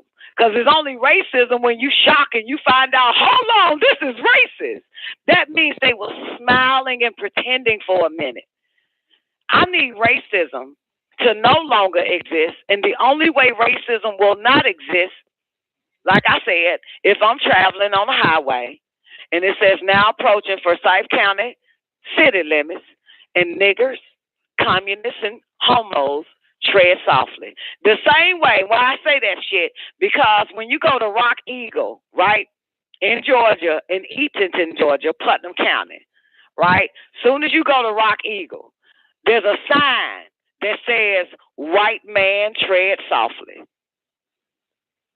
So all these white people, white camps, white schools, even 4-H, that started by white motherfuckers. Take these old white-ass kids and they white-ass dogs. There's a sign that literally say, white man, tread softly. Ain't nothing the fuck wrong with that. However, the sign is still there, but all white people live on that motherfucking land to this day. They control everything on that land, Native American territory that say white people tread softly. They run that shit now. All you see is some fake-ass white people with a ponytail riding a motorcycle going to their house. They run everything. Straight up. Country-ass crackers. country redneck ass motherfucker took over that shit. They treaded softly, so goddamn soft that they took over Rock Eagle Mound. Yep, I had to put that on record too. All right, let's get back to Oprah, my beautiful black queen. Oh, let me check on this caller here. Come on in, 434. You on the Don NICOLEONE show? Give me a mic check. What up, Don? Mic check. What's up, babe? What you got for us? You kind of already answered my question because I was going to ask you if you thought that if they would let more communities that want to be separatists, if they would open up the doors to where, you know, it's not just only a select few get to have their only little little private communities. Like if they would just let everybody who want to separate and have their own little private communities, if they would let everybody do that, do you think they would quell the racial tension? Did that make sense? That probably didn't make sense. Say that again. I'm sorry. I was giving somebody the call line number. They wanted to know how do you speak on the call line. You call in the number and you push the number 1 if you want to speak. I did see a 52 something number pop up, but then they, the hand went back down a little. It's an indication to let me know that we got callers, even though we got callers already on the line. But when you want to speak, you hit 1. Khadijah. Okay. What's your question again? Okay, my question was, do you think if they would let more communities separate, the ones that want to separate, that would, take some of the racial tension off of things? Okay, if they want to be over there to themselves, if gays want to be over there to themselves, let them have that. Can you hear me? Let them have that. Can you hear me? Racism only pops up when you don't know it's racist. That's when it's popped up. But if you know, you know what I'm saying, then it's a little bit different. It's not racist. It's respect. Okay, I got it. You don't want me fucking with your daughter. Fine. Got it. Clear. You know what I'm saying? It's like it's letting it be known. You know what I'm saying? Mm-hmm. It's letting it be known that all we want to be is left alone with our own kind. Because once you let that be known, then it ain't no racism. Okay. You know what I'm saying? I mean, I don't find a problem. There's still, certain bars. Listen. When white people at a time, which was yesterday, was hiring a whole bunch of white people, because I was hearing that shit for a long time. All white people hires white people. Right? That was racism. That was racist to Negroes. Right? Still today. Niggas now in business, and all they hire is niggas. That's not racist. Okay. Is that not racist? That's you know what I'm saying? Mm-hmm. Yeah, because to me, you can hire who the fuck you want to hire. Right. If you want to keep an all-white board member, keep an all-white board. I don't give a shit. See, I don't give a shit because I understand y'all trying to, you know what I'm saying, advance and be able to speak the way you want to speak. The moment you in the company, let's say you the only nigga that's sitting at that damn table, and it's all rest of them all white.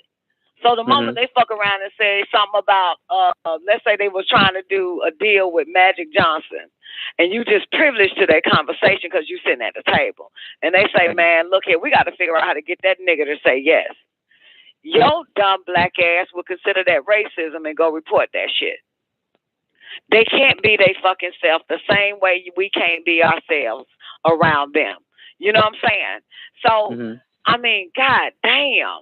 You see what I'm saying? Which is another reason why I realized that it's better to keep men out my life, out my home, because I like to be myself around my fucking kids.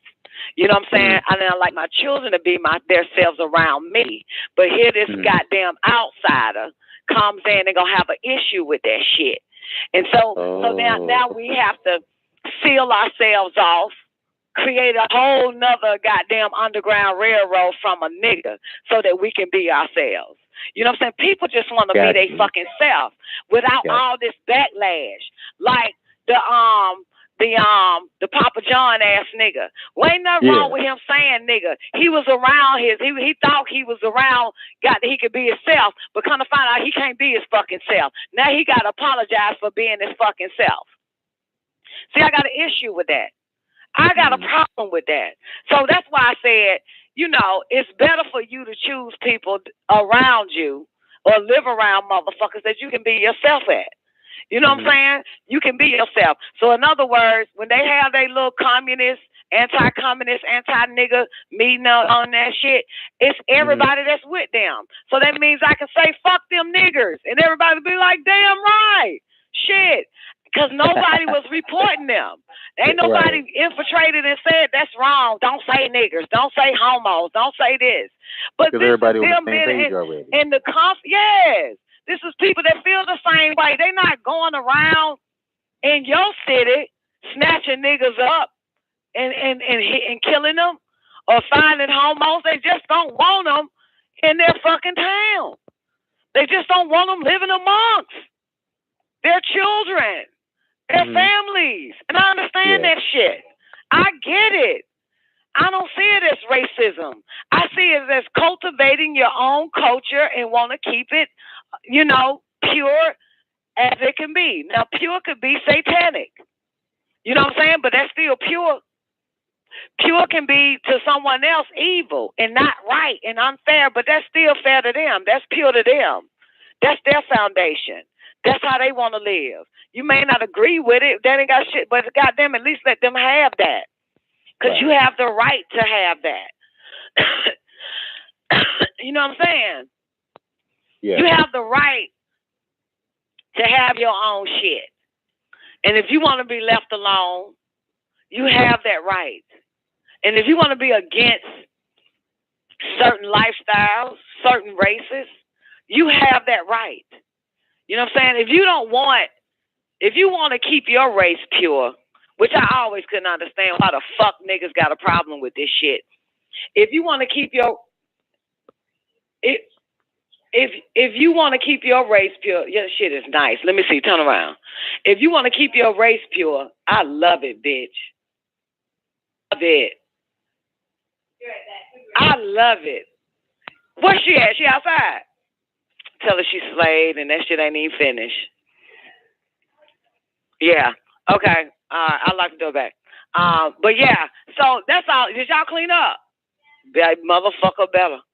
But yeah, so that's I don't even know what the fuck I'm saying now. I got distracted over hair. That's what happens, black bitch. Ooh, shit, your hair, bitch, is phenomenal. Now I don't know what the fuck we're talking about. I'll bring in another caller, but go ahead. Oops, wrong one. All right, let me bring in 210-723. You're on the Don NICOLEONE show. Give me a mic check. What's good, Auntie Ruckus? What's up, boo? How are you doing? I'm doing good, and yourself? Doing great on this lavish day of existence. I wanted to ask you, well, besides the low self-esteem thing, why do you think that some black people want to integrate in certain areas that are clearly not for them? That just literally state that it's really not for you at all. Because they want to be accepted. If you listen to the Martin Luther King speech, that's what it sounds like. They just want, I want my son next to your white daughter, and they ain't holding hands and shit. What the fuck? Did you ever consider the white man's white daughter? You just want to just goddamn intrude, like predatorial ass into somebody else's shit. Kick the dog. That's wrong. That's wrong. I just said it's wrong. Yeah. You know what I'm saying? I do. I see it as wrong. And because it's still here, it's still happening, it's hidden now. So that poor little black woman, you got her little white man, had them babies by, couldn't see it because they were smiling faces. Yeah. You know what I'm saying? Sometimes they hide, and I got proof. Smiling faces. You know what I'm saying? They hid from her. They hid that shit, and now she's murdered. So now they're hiding it. You know what I'm saying? They have to hide it now. Ain't no telling what else been going on in that damn town because they had to smile. You know what I'm saying? When the only mission was to keep race mixing and niggers and homosexuals and communists up out of this shit. Let us have our shit. I don't want to be a dead Negro or a dead homo trying to kick some doors in for no fucking reason. The world is big enough, and the world is so big that half of the planet Earth loves you regardless. Would love to get in bed with you. You know what I'm saying? Would love to be equal to you. You know what I'm saying? And will accept you and will not harm you. But there's others you're intruding on. You know what I'm saying? That they just want to live in their purest state with their values and beliefs and traditions. Why bother them? Yeah.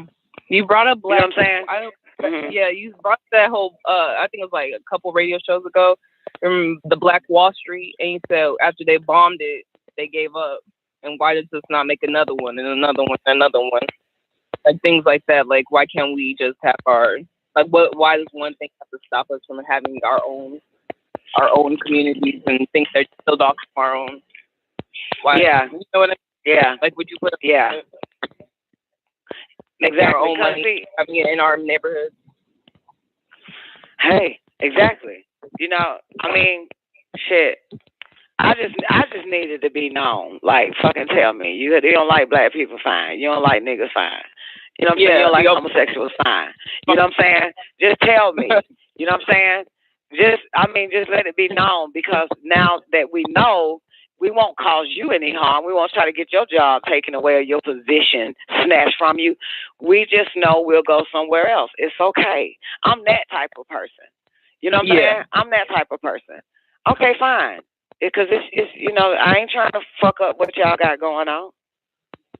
I don't want to fuck that up, because I don't want nobody fucking up what the fuck I got going on. You know what I'm saying? I don't want nobody fucking that shit up, so I can sympathize with motherfuckers that want to keep shit to themselves, want to keep their little shit closed off from certain individuals on the planet. I get it, because that's how I am. The more wiser I get, motherfucker, I'm going to have me an enclosed garden. God damn it. You know what I'm saying? The more wiser I get, even God did that shit. God damn it. God did that fucking garden to keep everybody the fuck out that it did not agree with its lifestyle. And when Adam and Eve started doing that old fucked up ass bullshit that motherfuckers was doing outside, they got kicked out. Mm-hmm. It was cursed. Got cursed and kicked out. Shit. So the first separatist community was the Garden in Eden. Oh yeah, for sure. Yeah. For sure. You know what I'm saying? And it was said throughout all the goddamn scripture, damn near every scripture, don't fuck with them. Don't mix your seed with them. If a motherfucker gay as fuck, kill their ass. We don't play that shit. We need to keep this shit pure as fuck. That's what we need to do. We want to keep this shit pure. We want to keep what we got going on right. We want to keep the bloodline pure. We don't want no wicked ass, sick ass, fucking philosophies and way of life breeding into what we got. Get it. I got it with the Bible, and of course I understand it now and yesterday and the day before, because I actually live like that my damn self. Mm-hmm. You know what I'm saying? I live like that my damn self. Shit. So I understand. You know, you want to be better. You want to thrive with people that are like-minded like you. You know what I'm saying? You want to instill certain things in your children. You know what I'm saying? And in yourself. I understand that shit. So back to Oprah. Let me finish playing Homeboy. And so the white bitch, this is the part where the white woman would make me pause it at. Where the white woman say, hell, I mean, we okay with everybody, with niggas and homos and communists, but we just saying, goddamn, can we just be by ourselves?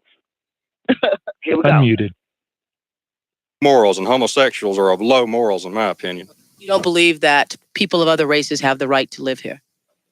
They have the right to live wherever they want to, but we have the right to choose if we want a white community also. That's why we moved here.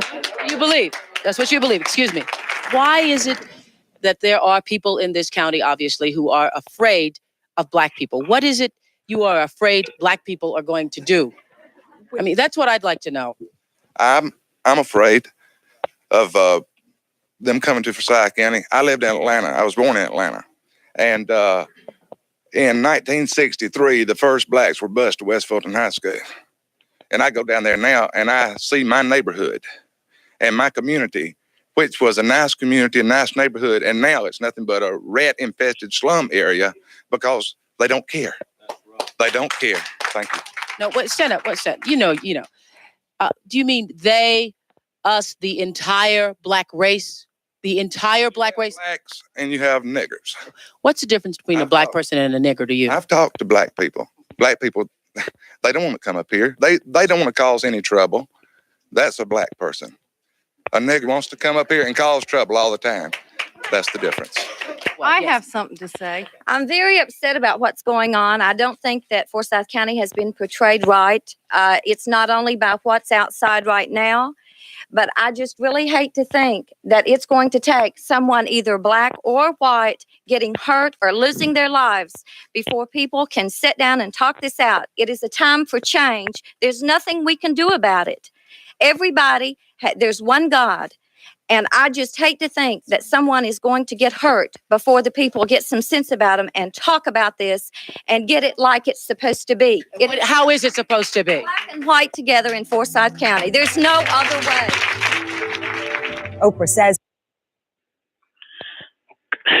Clearly, this bitch ain't read her fucking Bible. I just got to put that on record. Clearly, this bitch has not read her fucking Bible. All throughout Genesis.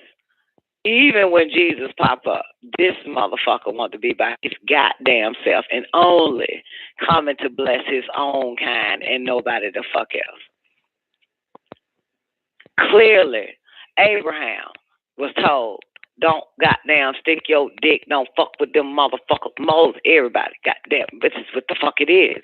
Stay the fuck away from certain motherfucking races, stay away from certain goddamn names, certain goddamn species, and every fucking thing. You know what I'm saying? So clearly, and this God talking, by the way, Awana, this God goddamn talking. I don't want you fucking with them goddamn white folks over there. Keep your shit pure. Now, even in the Mormon Bible, it says the same shit, just the complete opposite. I don't want you fucking with them goddamn niggas. Keep that bloodline fucking pure. It's all in the goddamn Bible. You know what I'm saying? And it shows that shit also in the Constitution. You know what I'm saying? Some of you motherfuckers 3/5 humans or some old stupid shit. You ain't even man yet. You ain't even got there yet. It clearly shows that type of shit. Don't mention fucking God when the motherfucker is the God of separation. He's the God. God is the God of separatism. God is the God of homosexuality, anti-homosexuality. God is the God of a lot of fucking shit. You know what I'm saying? God is the God of anti-different race mixing and shit. That's God. You know what I'm saying? That's God. And that's God's son, just like his damn daddy. Jesus did the same goddamn thing. Stood by the laws of Moses and Abraham, the law. So what the fuck is this? This bitch must ain't read her goddamn Bible. Which one of you niggas started running y'all damn mouth thinking God love everybody? Was it any of you niggas that got everybody believing that God loves everybody? Everybody's God's children? That's a goddamn lie. Didn't he say I came into the lost tribe of Israel only? Jesus, I'm not sent but to one goddamn race, the tribe of Judah. That's it. And there was goddamn 15 million fucking races at that time. Only sent to the tribe of Judah. No other motherfucking race. No other goddamn people. Nobody the fuck else. Yeah. Yeah. Absolutely. Yep. Goddamn it. In the Quran, it say the same shit. Goddamn, Muhammad told them motherfuckers, man, get with the people, stay within your own tribe so y'all might know each other forever. Don't mix outside that shit. Don't blend in, don't do none of that shit. You know what I'm saying? So anybody, and I'm not saying, and we're dealing with genetics anyway, right? But look, man, if you want, listen, there are moments, mystical, that I would not allow my daughter to come over. because this bitch gonna fuck my house up. You know what I'm saying? So I understand when that nigga said, you know, they bust niggas into West Fulton High School. And I go back there now, and my the way they look rats infested. I understand. You know what I'm saying? I understand. Yeah. You know what I'm saying? I get it. I mean, I understand. You know what I'm saying? But the part that I don't get, that's when Oprah said, "Are you talking about us as a whole? Everybody, goddamn, every black person as a whole?" What the fuck he had you think already you're talking about? he had already made a distinction. He's like, no, black people I'm cool with. He's like, it's the niggas that want to cause chaos, right? Yeah. But when she said, "Are you talking about black people as a whole?" When he said, "Goddamn, they done bust them niggas in to West fucking Fulton High School and fucked up our neighborhood and our school, every goddamn thing all manifested." And she said, "You talking about everybody, all niggas on this shit?" Yes, all niggas. So what I don't understand is, how can niggas have a problem with racism when the truth of it, because it makes us all look bad. You know what I'm saying? You know, it makes us all look bad. You know what I'm saying? If one nigga spoiled a fucking barrel, all niggas do. That's what niggas don't understand. And then niggas said in 1963. Now, I wasn't even fucking born in 1960 motherfucking 3. You know what I'm saying? Right. So I don't know who the fuck was running the goddamn civil rights movement in 1963. Well, crackers decided, okay, well, we ain't got no choice now but to bust niggas to South Fulton or West Fulton High School. And then let them come in and live next door to these crackers. Okay? And live and be next to these white kids at the fucking school. That's why I gotta say that was 1963. Here it is now in 1984, this shit come out. So you do the math, 20 years later, okay, from 1963 to 1984 or 87 when Oprah does this show, right? Is he lying or is the guy telling the truth? I'm sorry. The truth is not racist. The truth is the fucking truth, okay? Right. So, and of course, to say not all niggas don't mean a goddamn thing.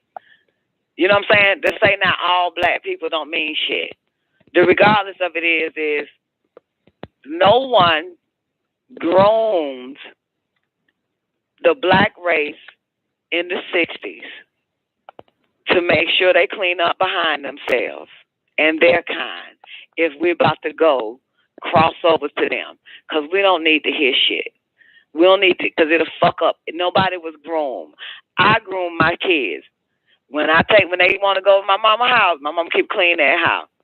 I say, y'all do not fuck up her shit. So I have to give them a heads up, clean up behind yourself, all this other type of shit. But what they do, they didn't. You know what I'm saying? Even though my mom didn't have a problem with that shit. She didn't have a problem with them fucking up her shit. But I got a problem with it. Because if they'll do it to my mama, then they'll do it to somebody else goddamn house too. I still got to fucking goddamn put my foot in their fucking ass over this shit. So, because, you know what I'm saying? Because it's a drawback. So, what I'm saying in the 60s, with all this Martin Luther King ass shit, and Andrew Young and whoever the fuck else involved in this shit, they never groomed the niggas when they crossed over to tell them don't be fucking up shit. Clean up behind yourselves. They didn't fucking instill that shit, obviously, in the fucking kids. You know what I'm saying? They've given us a chance, y'all. Since we want to be with them, let's not fuck this shit up. Let's not fuck up our house that lives next door to theirs. Let's make sure there's no candy paper wrapping in the yard or no shit. Make sure we get our trash out on time so it won't spill over for 2 goddamn weeks into the streets. Let's make sure we do this shit right. I don't understand what the fuck the problem is. I don't understand this shit. The reason why they want your ass there because they know you're fucking monkeys. You gonna fuck up some shit. And you prove them right every fucking time. And this is 1963. And Oprah Winfrey Show is goddamn what? 1987. 1987 from 1963. When the guy mentioned that shit. I got a problem with that shit. You know what I'm saying? Because I can't tell this cracker I'm not like black people, but I can see it in their eyes when I want to move in. You know what I'm saying? When I want something. You know what I'm saying? You understand what I'm trying to say? Probably not. I have to tell them I ain't them niggas. Now, granted, I got nigga kids and I got a nigga-ass nigga husband, but I ain't them niggas. You know what I'm saying? I ain't them niggas. I got them nigga friends and all that shit, which I shouldn't even fucking have. I should cut them fuck off so I can have a better life. And now I got to prove to these crackers that I'm not them niggas. I'm not this nigga. This shit be hitting home for real because all I got is my name, but then I realized, bitch, first it's your race they looking at. You're going to have to prove your reputation that you ain't your fucking race by way of your name. You know what I'm saying? And that's hard as long as you got niggas. You know what I'm saying? That's the hardest thing to do. You know what I'm saying? I had to prove every fucking time because I can hear them. The guy that gave me this fucking house I'm in, which is $2 fucking million I'm renting, I'll never forget the words that he said out his mouth. He said, "It's something about you. I got a hunch." And I told the owner, it's going to be okay, giving it to her. Wow. That's what that nigga said. Now, have this goddamn white boy had any hunches about former Caucasian tenants wanting to rent this goddamn mansion? This was not a mansion to me, small. But this house, you know what I'm saying? No, ain't no hunches. Ain't no fucking hunches. Ain't no intuition got to kick in for that. You know what I'm saying? But the motherfucker said, I got a strong hunch that you're going to motherfucking do this house right. Which is another reason why I had to tell my nigga family that they can't move in. That was another fucking reason. Like, hell no, nigga. It's a hunch too involved. It's a hunch. It's a fucking gut feeling involved. Oh, y'all can't move into this shit. Doc, your Anacostia living ass can't live here. Goddamn BC ass nigga and my goddamn monkey ass African booty scratching ass kids. Oh hell no. That I had by this goddamn baboon from Africa. Y'all can't move here. Y'all gonna have to stay fuck where the hell y'all at. You know what I'm saying? Because this was a hunch. This was a feeling, motherfucker. This was some good feeling about you, meaning me. Nigga said I had to tell the owner I got a strong, good feeling about her. Let's give her the house. Yeah, not her nigga ass family. So come on now. White people have hunches and good feelings. And instincts, motherfucker, on hell no. Let's see what happens. Let's give it a try. Do you understand? And the only reason why the majority of Negroes are hired is because some cracker had a hunch or a gut feeling about your ass and separated you from what it always been having previously about the nigger race. It gave you a fucking chance. You think I'm gonna fuck this shit up? You think I'm gonna let other niggas come fuck this shit up when this is what I wanted? So I have to leave niggas behind because motherfucker, now it's about my name. At least it ain't about my race. Cause the hunch, cause it didn't act on race. It acted on me, my spirit, my character, my personality. You know what I'm saying? It acted straight up for me, onto me, about me. So they had to obviously say, you sure you want some niggas in that bitch, man? Niggas fuck up everything. I don't know. I got a hunch feeling about this nigga, though. I don't think she liked the rest of them niggas.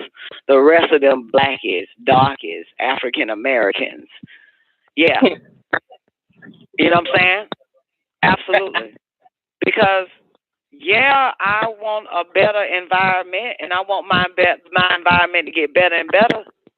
You know what I'm saying? And I know I got to go through the cherubs to get it. Notice I said cherubs. You know what I'm saying? Because they're the one that guard paradise. They're the one that guards the good life. You know what I'm saying? They guard that shit. Niggas don't guard a God. Niggas ain't guarding that. Niggas don't guard the best. You know what I'm saying? Because if they did, they wouldn't throw their dick every damn way and they pussy everywhere if it was that damn chip to be cherished. So niggas don't guard nothing. Niggas don't protect nothing. You know what I'm saying? But it's always sheriffs that protects the best, protects the gold, protect the fucking milk, protect the wine, protects the honey. You know what I'm saying? Protects the best. They always gonna have them sheriffs there. The better life, the better communities. And it should be protected to keep certain motherfuckers out. God damn it. Shit, and that's the goddamn truth. I mean, shit, I feel them. I understand. I get it. You know what I'm saying? I get it. Because you don't want that shit. There goes the fucking neighborhood. There goes the community. There goes our city. There goes our town. There goes our country. That's what's happening right now. And it all started with me saying, there goes my house. Now I got to run away because y'all done fucked this shit up. Let me go stay in a hotel or sleep on the couch somewhere in the corner. They'll run you out.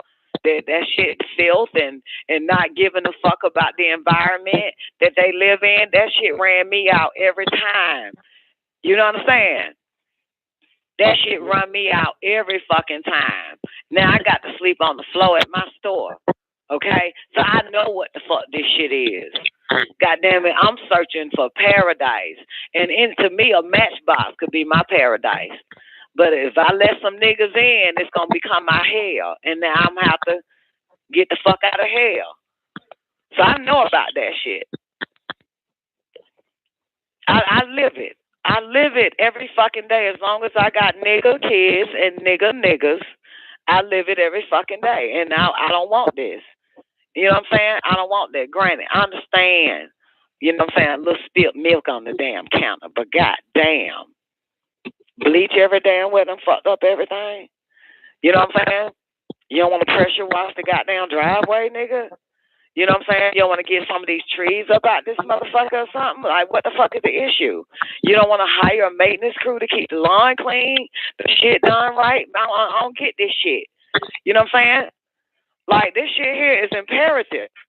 You know, y'all niggas got fucking affirmative action and all that shit due to civil rights movement.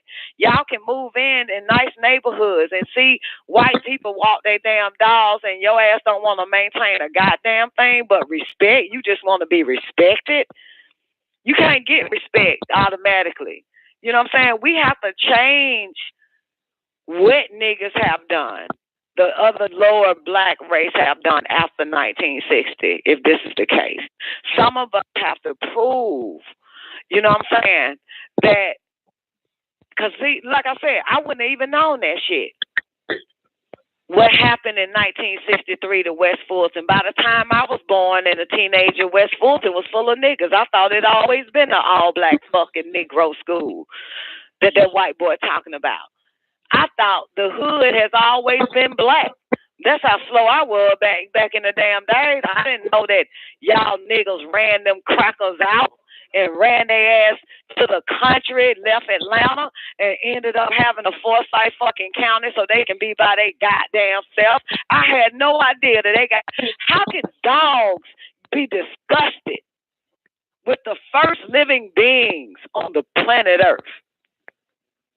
How can how can a fucking wolf be like, nigga, you live nasty? And then a nigga say back, well, you got fleas. Yeah.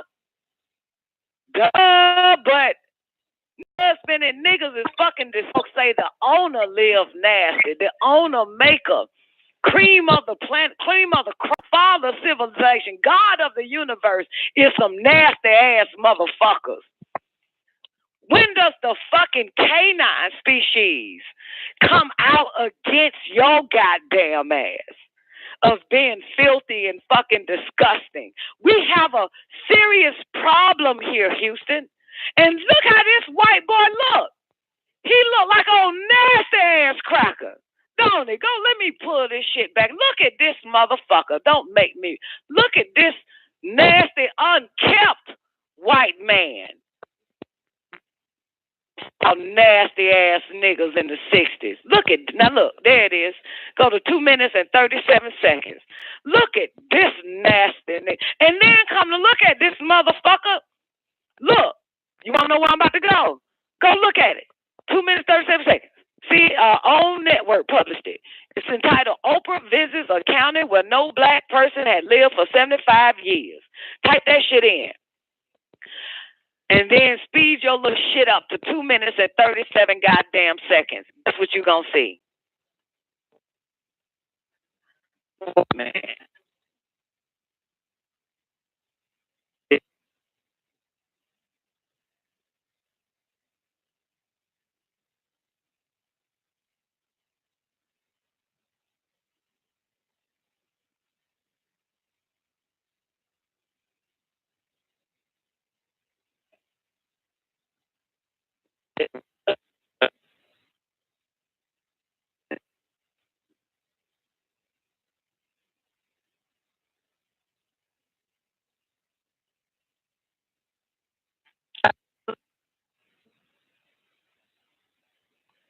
Hold on.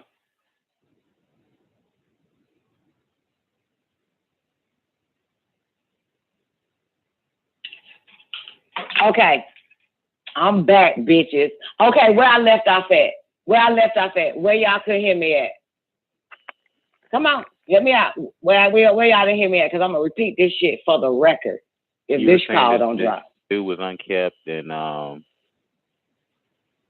it was Yeah, okay. 67. Okay, so I rewind it back. Go to Oprah Visit a County Where No Black Person Had Lived for 75 Years on YouTube, published on OWN Network. Go to 2 minutes and 37 seconds. Look at that white boy and speed it up to 2019. Black niggas are looking just like him today. Look at his fucking beard. Look at that nasty. This how niggas are rocking their beard right now. Even motherfucking Umar Johnson. All of them. Even Jael. Look at it. That's the beard right there. These goddamn niggas walking around wearing right the fuck now. The same shit. Same style. Same shit. Look how nasty he look. But my point of it is how can something supposed to be the scum of the planet Earth is looking at your ass as the most filthy fucking creatures on the goddamn planet? Something is goddamn wrong here. Something is fucking wrong. That's all I'm saying, man. It make you think. It make you want. It just make you want to question. It make you want to question, goddamn, the whole Negro race. You ain't descendants of dogs, and neither monkeys. I'm just gonna say that for now, but some of you are. I'm just gonna pretend the whole nigger race ain't come from monkeys today. Come on now. Really? That's like having a fucking dog living with your nasty ass, and the dog wants to get the fuck away from you because you're more filthy than the fucking animal. So when I hear them say, and I'll play it again, I don't give a shit. And my community, which was in 63, the first, I lived in Atlanta. I was born in Atlanta. And in 1963, the first blacks were bused to West Fulton High School. And I go down there now and I see my neighborhood and my community, which was a nice community, a nice neighborhood. And now it's nothing but a rat infested slum area because they don't care. They don't care. Thank you.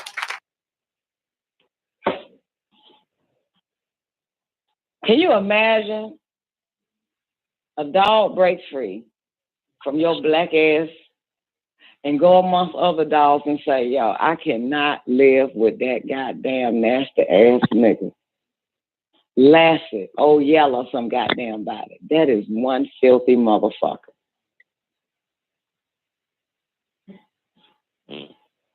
How does the dog can call out your filth? A dog is filthy automatically, motherfucker. A dog is one filthy fucking animal.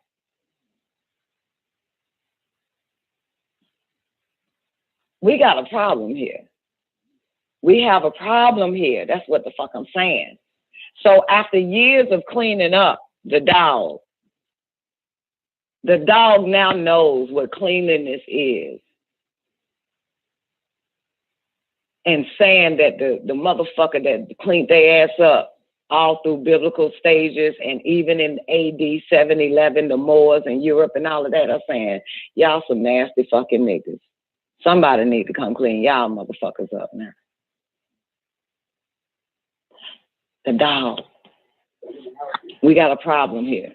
And here I am, get a hunch. The dog get a hunch now. Well, we got a hunch about you.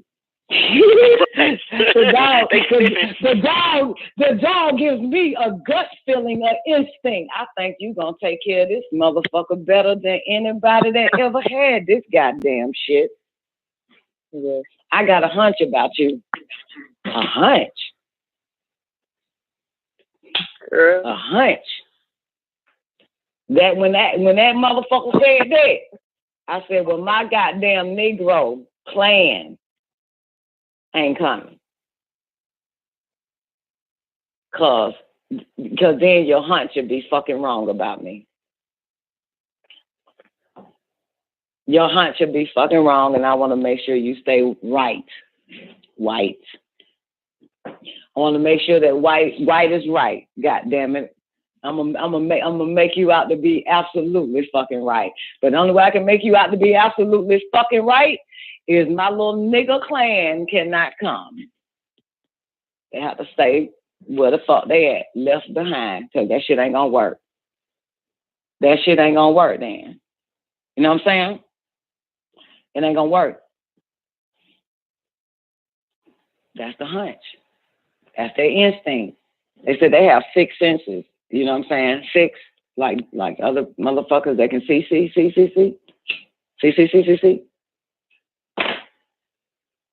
Sorry, I want paradise. It's even in like one of those little parable type of situations, man. One would be taken and the other be left behind. Damn right, cause motherfucker. Like I remember Dr. Yo said, do you honestly think if you make it to heaven, your ass is gonna sit there all day on the fucking couch eating grapes and shit? No, you have to keep that shit clean too.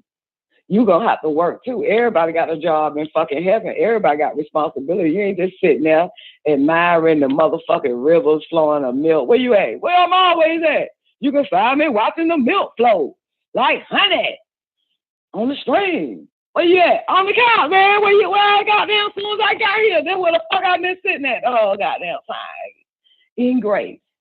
Nah, motherfucker, you got to keep that shit in this pristine purity. You got to focus on that shit.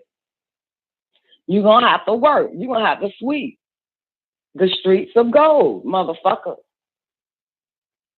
And so if everything was gold, let's say in 1963, because obviously you want to go over there and you want to live where the gold was, that was where the white people were at in their little houses, then why don't you maintain it and keep it up?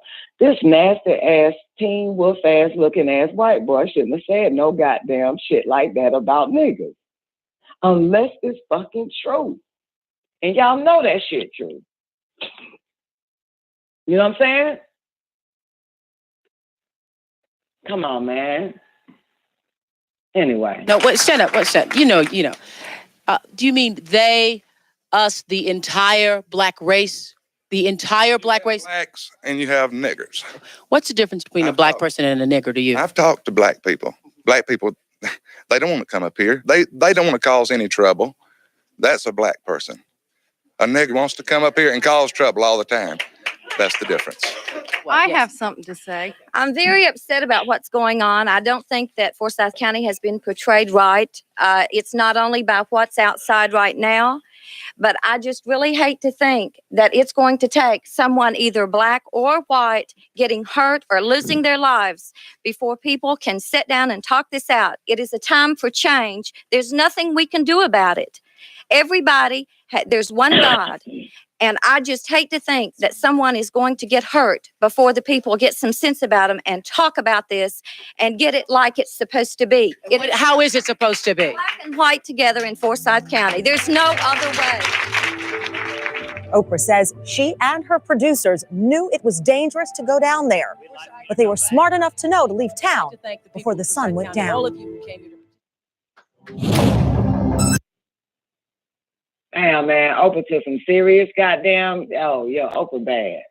Oprah bad. I would like to watch the full situation of it now. Oprah bad, man. But that's precise. Okay. So they hid that shit. So all this time after 1987, they were hiding behind smiling faces. Ain't no telling what else went on in that fucking town. They should have, goddamn, motherfucker. Ain't no way. It's gonna take some serious, real niggas to say, if they want to be left alone, leave them alone. The world is huge. You know what I'm saying? Come on now. That's some aggravating ass situation where you have to hide behind a fucking smile. I don't like hiding. I know I don't. I don't like pretending. I ain't with that shit. That shit causes cancer. That's probably why, matter of fact, I think you can eat authentic fucking chicken all goddamn day and drink Flint, Michigan water, nothing bad will happen. But I believe that cancer always is caused by you holding shit inside. Faking, hiding, not being transparent, pretending, ain't getting out what you want out, ain't saying what the fuck you want to goddamn say. I always said that shit. I would tell a motherfucker, you don't let me get this shit. I ain't trying to have cancer. Fuck that. Cancer is because you're hiding behind something, a fake smile. That's not who you really are. And it stresses the body. And it grows and grows and it take over. You got to die if you ain't speaking your truth. If you ain't being who the fuck you are, that is a death coming. That is a sickness waiting to happen. A friend of mine, mama, somebody said this shit to me. It's the first time I ever heard that because I believe, like everyone else, especially when I was younger, and some say it got to be something. They lying about this shit. That smokers get lung cancer, right? Smokers get lung cancer. So I'm talking to this older woman, and she says to me her sister died of lung cancer, but she didn't smoke. By this point in my life, I became a little wiser and smarter. And I say back to her, I said, your sister developed cancer in her throat, in her lungs, because she kept everything in. She was told to shut the fuck up. She didn't want to say shit what was going on with her life. She kept it all in. That's how she got it. And the woman says back to me, you right. Because my sister wouldn't speak about nothing. She wouldn't say nothing. That's what she said.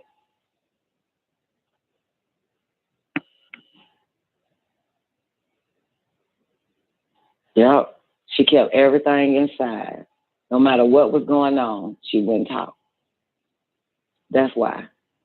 And when that shit started taking over her throat, her lungs and all of that, of course you can't say shit now. A little too late. You can't utter a word. Can't say nothing. Yup. That's what I say. That's what the fuck I say.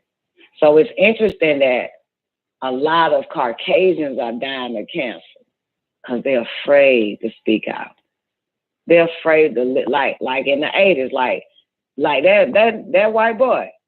That white boy probably still fucking living, while all the rest of these motherfuckers died of cancer. That white boy gonna tell you, Trump still living. Trump still living because Trump ain't gonna hold his fucking tongue. I'm telling you. Trump is also the one that said y'all niggas got the right to try now. Everybody got the right to try. Signed that executive order. You know what right to try is? you got the right to try any other way to heal yourself, to cure yourself. You got the right to try garlic over goddamn chemotherapy or whatever. You got the right to try goddamn eating moringa or some shit without the hospital authority calling defects on your ass and locking you up. You got the right to try any fucking thing to cure yourself. You have that right. That's fucked up that there have to be a right, though, right? It shouldn't even have to be an executive order. Right. You know what I'm saying? You should be able to fucking do what you want to do. Say what the fuck you want to fucking say without some goddamn alphabet ready to lock your ass up over that shit.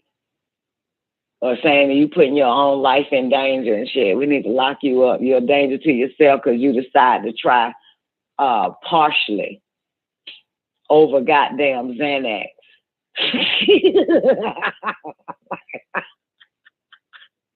Partially over Xanax.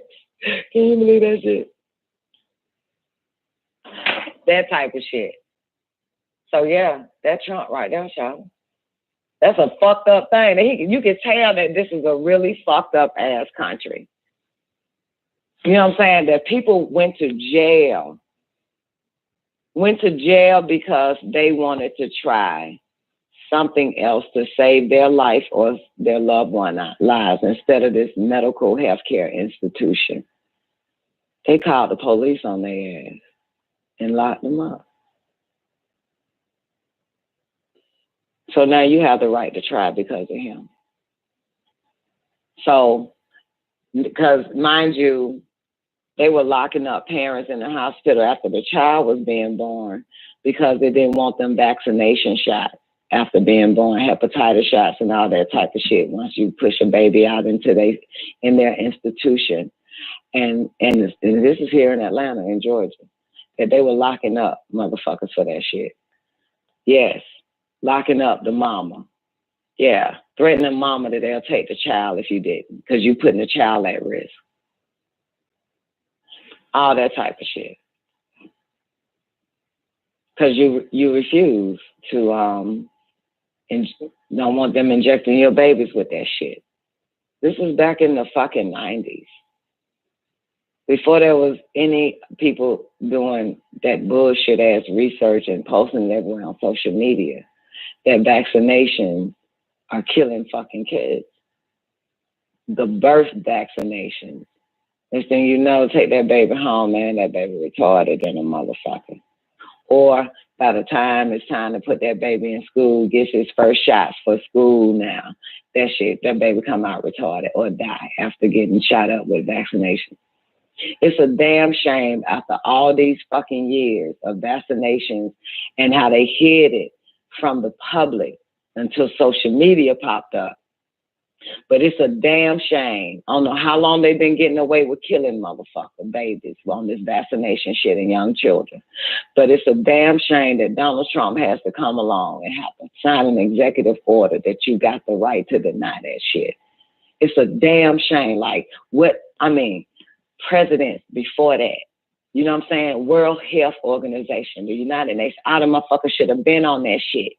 But why this nigga have to come now after so many deaths, so many retarded ass goddamn babies? And then one goddamn doctor came out and said that vaccination is the reason for autism and all that type of shit. All that type of crazy ass shit they doing, right? And remember the one they found dead, who came out with it, the black doctor. He dead, some damn body was missing, and then they finally found that shit. Last year found his body. They came out and had the whole did the research on it all. He dead now. Goddamn, found the body, I think last year, a year before last.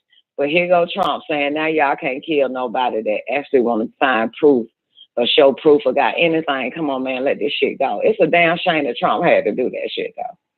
When we had many presidents before that, or fuck the government, when it's your right to refuse some shit and to try something fucking else. You know what I'm saying? It's your hunch. It's your gut feeling. It's something ain't right. You know what I'm saying? Something ain't right. I don't want to do this. We don't want to do it that way. Nah, we'll go, you know what I'm saying? We'll research, look up some shit. They should let that shit happen. You know what I'm saying? What's it to you if my child refuses it?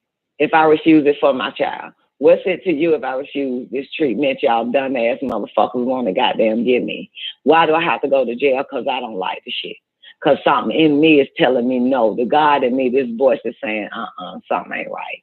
Come on now. So, about fucking time. Even though it took Trump ass to fucking do something about that shit, but about goddamn time. About goddamn time. Because people are waking up more and more. You know what I'm saying? People are using other remedies, other like vegetarian diet to get rid of cancer and shit. Just eating, you know, all that type of shit, doing other shit, man. That's it. It's necessary for Trump to be here because the fucking health institution, everybody be in jail. You know what I'm saying? For trying to cure themselves and live a healthy life. They would be in jail because of that shit if it weren't for Trump. You know what I'm saying? Because prior to that, they were actually trying to accuse vegetarian parents of neglect on their children because the children are on a vegetarian diet, right? And they were saying that's neglect, and DFACS and CPS was coming in taking them fucking kids. And this is a long time ago, so you can imagine the pain that families were suffering. But now it's all go vegan, go this, go that, all in the grocery stores, veggie this, veggie that, and now it's okay. But look how many children were taken. Look how many families were ruined because of that. Ended up in DFACS custody, Department of Family and Children, because of that sick ass shit. I had the right to feed my child anything I fucking wanted.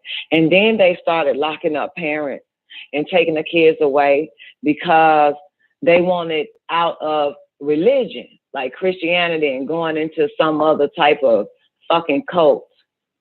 Because Christianity is one too. You know what I'm saying? Wanted a better way, you know what I'm saying? A better way to raise their children in that dealt with the spirituality that they felt would be perfect and a foundation for their kids, and start locking them up for that shit too. Family calling DFACS on them because they belong to some goddamn vegetarian cult or satanic cult. So fucking what? Taking the babies from that. So, I don't know. It's just amazing what has to happen on this fucking planet, on this side, the Western Hemisphere, to get motherfuckers, leave people the fuck alone. God damn it, that's what the fuck they want to do with themselves and their kind. Let them do that shit. If they don't fucking want to goddamn be shot up and radiation and all this other type of shit, let them do that. If they don't want to fuck with God no more, let them do that shit. You know what I'm saying? If they don't, you know what I'm talking about? If they want to be by themselves, let them be by themselves. If they don't believe or trust your fucking ass, let them goddamn go on about their business. Goddamn it, they ain't with that shit. Let them not be with that shit. Why keep forcing motherfuckers? Why threaten them? Why name call them motherfuckers? People need to stop that shit. If you don't like homosexuals, then you don't like homosexuals. It shouldn't be a name call. You know what I'm saying? It shouldn't be that. You know what I'm saying? You should not lose your job because you don't like homosexuals. You should not lose your job because you don't like fucking niggers. You should not lose your job because you don't like fucking Jews. Whatever the fuck it is, you should not lose your fucking job. You should not. You know what I'm saying? You know? Because that ain't what you were hired on. You hired on what you fuck you do. I just don't, I disagree with this shit. And yep, on the outside, looking in, they might see me as a nigga. You know what I'm saying? I don't give a fuck how they see me. But if you don't like niggas, then fine. I'm okay saying I'm a different type of fucking nigga. God damn it. I get it. Because there's some shit I don't fucking like. It's some group of motherfuckers on this goddamn planet I don't fucking like. That don't mean I'm gonna harm their ass. I just want to give the warning to stay the fuck away from me. You know I do not like you. So why come and try to force your ass in my shit? In my life? That is not right. We should respect each other. And what that motherfucker say? What the Heavenly Bible prayer say? Forgive us for trespassing. Forgive us for our trespass. And forgive us for those that trespass against us. We need to stop trespassing, motherfucker. Everybody need to stop trespassing. That's what the fuck is going on around this bitch. You trespassing. Nobody wants you goddamn around this motherfucker. And niggas should understand what trespassing is. Niggas should understand that shit. I don't understand why the nigga race don't get that shit. Now you want to lay with them and mad because they don't want to lay with you and you call it racism. Come on now. If they don't want your dick and your fucking pussy, that's not racism, motherfucker. That's because they not sexually aroused by your kind. So stop trying to fuck up everybody's shit. Stay on your side and fuck up the black bitch life in your hood and fuck up the black nigga life in your hood, and y'all gonna just fuck each other up. Just because the motherfucker don't want your dick and your pussy don't mean they racist. They want their kind dick and pussy. God damn, the fuck sick shit is that? You know what I'm saying? They said we don't want them niggers race mixing. We don't want them. We're not with race mixing. I'm not with that shit either. I'm not with mixing, period. Like shit. I feel you, boo. I understand that, but here goes some old crying ass niggas. Why won't you let us stick our dicks in your white girls' pussies? What? There's plenty of pussy out here, baby. Why is you worried about Mr. White Man's daughter? And he trying to keep his daughter pure from your nasty ass. So you know that the black race is so fucked up that they want to go over to other races and infest it. And then get mad because other races don't want their ass infesting their race. And the saddest part about it is, these are dogs, two-legged canines that are telling you no. And that's amazing.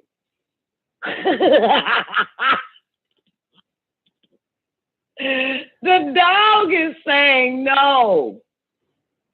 That is amazing. That shit is like, wow. The animal race have raised tremendously higher above the so-called black race, where they don't even want you in their bed. And it was the black race that made up, you sleep with dogs, you wake up with fleas. And now the black race is banging on every dog door saying, you are racist if you don't let us sleep in your bed with you. You can tell there's something sick going on with the black race. I don't know what nigga is running this shit. What nigga has implanted himself in all black people's minds that it is okay to trespass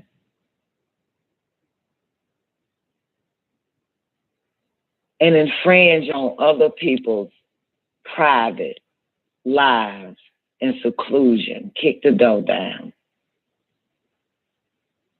and invade these people's lives and their children. You would think that somebody that's been, a group of people that's been done wrong for 4, 5, 6, 7, 800 fucking years would know not to do that shit to somebody else. But these are the same race of people, black people, that's been raped, that's been molested, that's been murdered, and go around doing the rape, the molestation, the murder, the trespass, the kicking in doors, taking people's shit.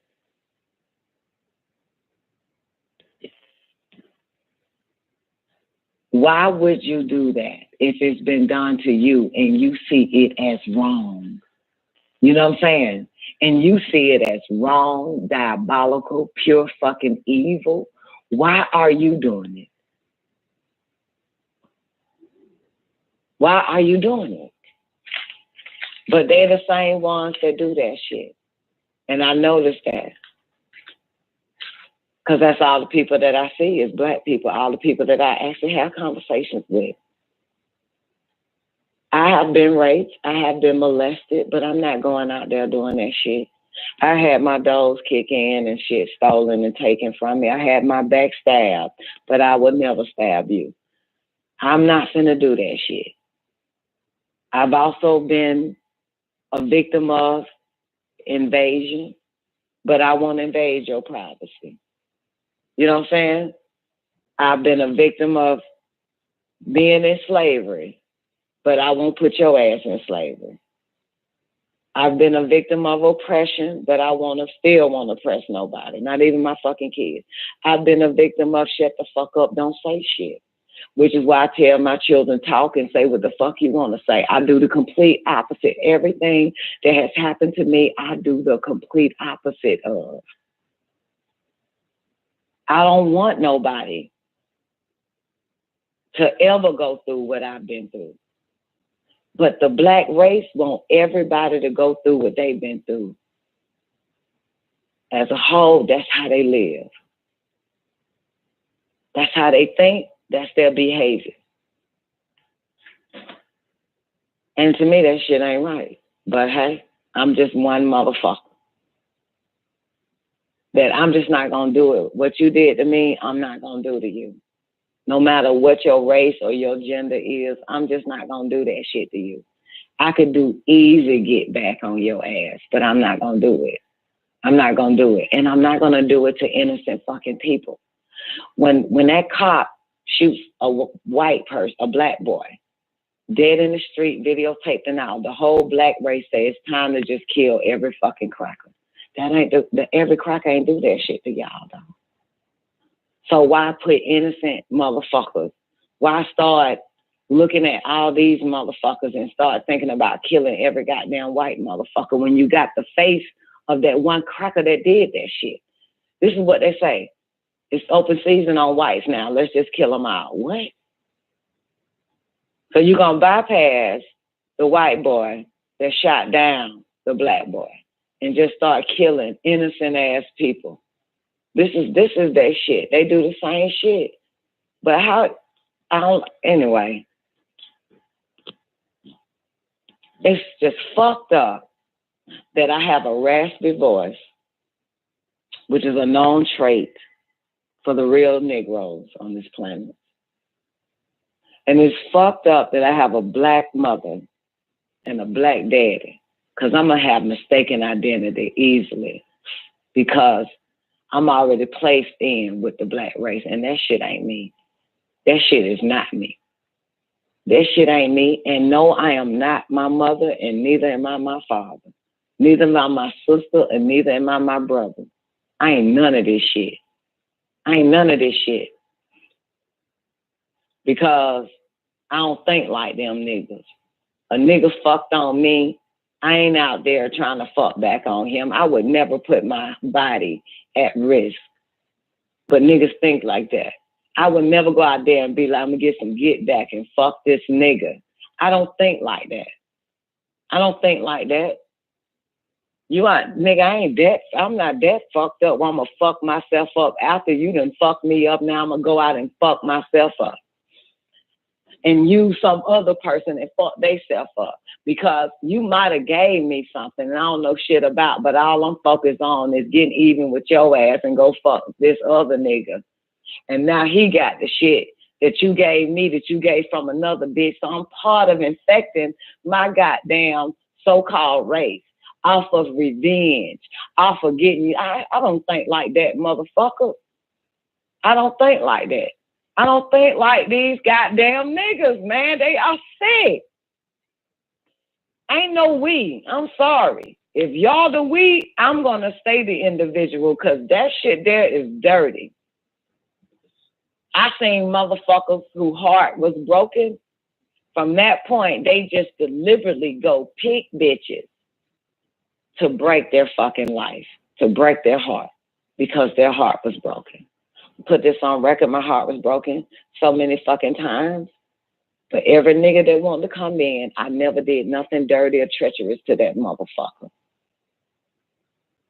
I give everybody a free chance. I ain't got no malicious intent when I say you can come in. I ain't got no sick ass shit I'ma do to you what I should have did to that nigga, that last nigga I was with. I don't think like that. I don't think like that. I'm not gonna do a get back on someone innocent. You ain't got nothing to do with what the fuck happened to me, but I will warn you and tell you or inform you what the fuck happened to me. And if I see any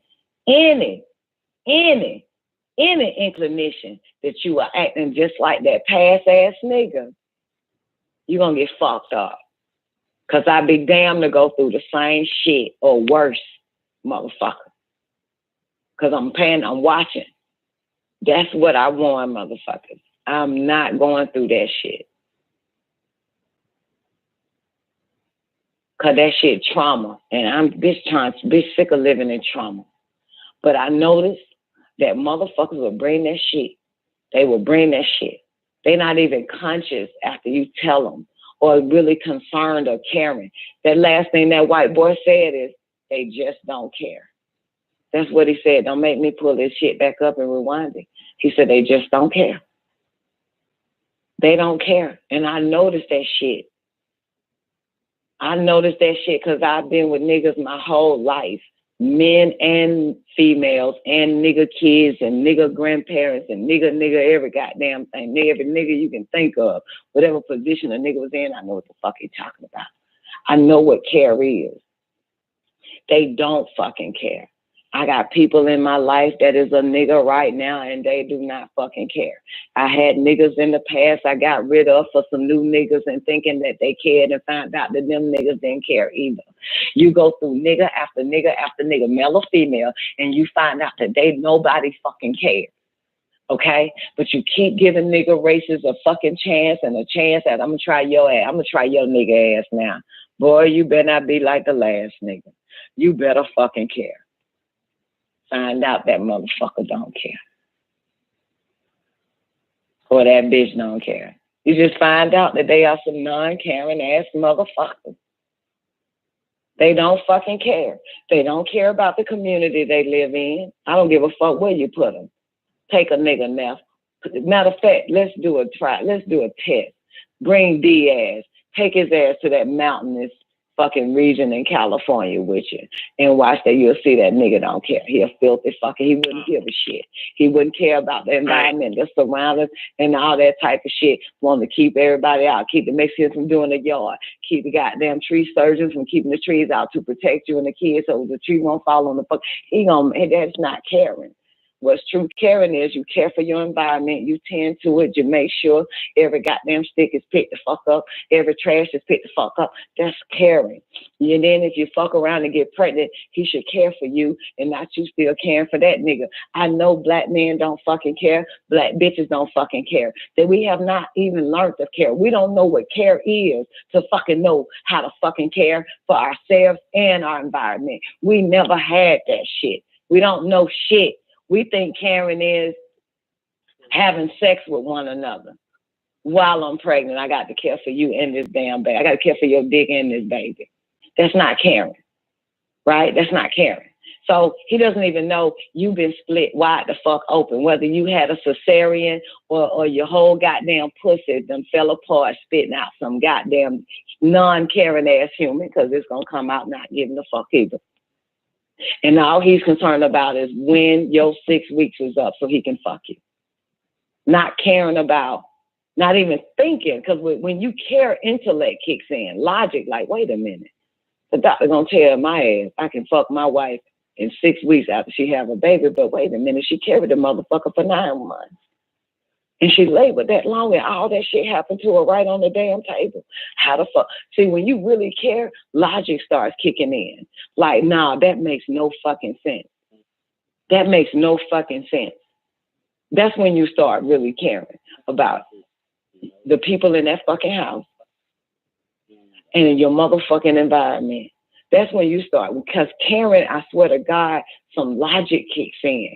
Some real sound, right fucking reasoning kicks in. And it shits on the institution policies and guidelines and shit they've been passing on to everybody. Because it shitted on me the moment I started caring. The moment I cared for myself, that shit clicked. Because that's when I had Warrior. I said, yo, that 6 weeks don't make no fucking sense.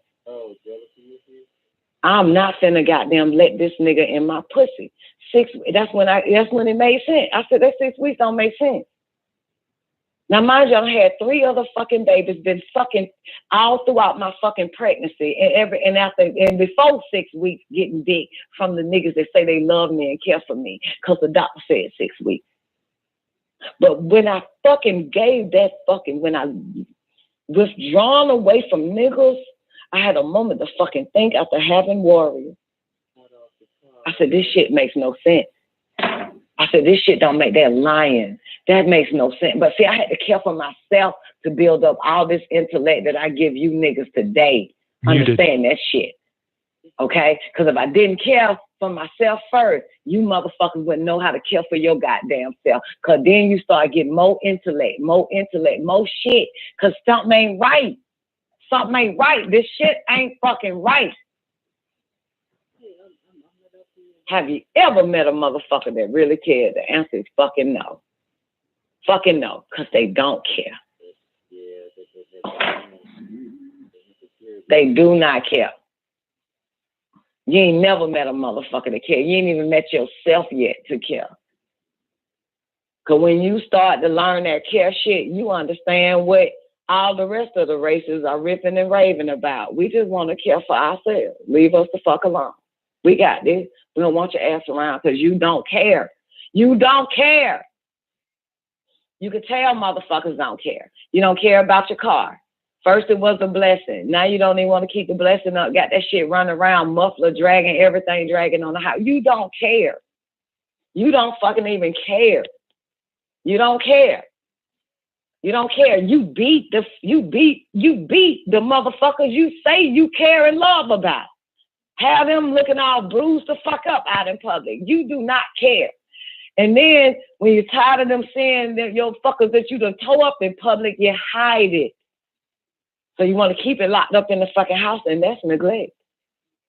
That's neglect because you don't want nobody to see them fucking bruises and that fucking shit in your shitty ass house the way you live. And that's why you don't want nobody to come in that motherfucker. So now you're hiding your non-caring actions because the motherfucker see that shit, motherfucker, they gonna call you out on it. You hide that shit. You gen. You know what I'm saying? You can't keep up. You're a fake caring ass motherfucker. You don't care. You do not love. You never know how to love. Because if you love, you spend time on it, making it better and better and better. Because love is a tedious job. It's tedious. Love is like painting with a very small paintbrush than a big ass one. It takes time. It's perfection. You know it. And you know who had the biggest issue with a small paintbrush that takes time and perfection? Black men don't want you using a small little brush on your face. Take up too much time. It's perfection, nigga. Taking time in myself, motherfucker. That's the problem. Because I want to perfect something with this small little fucking brush.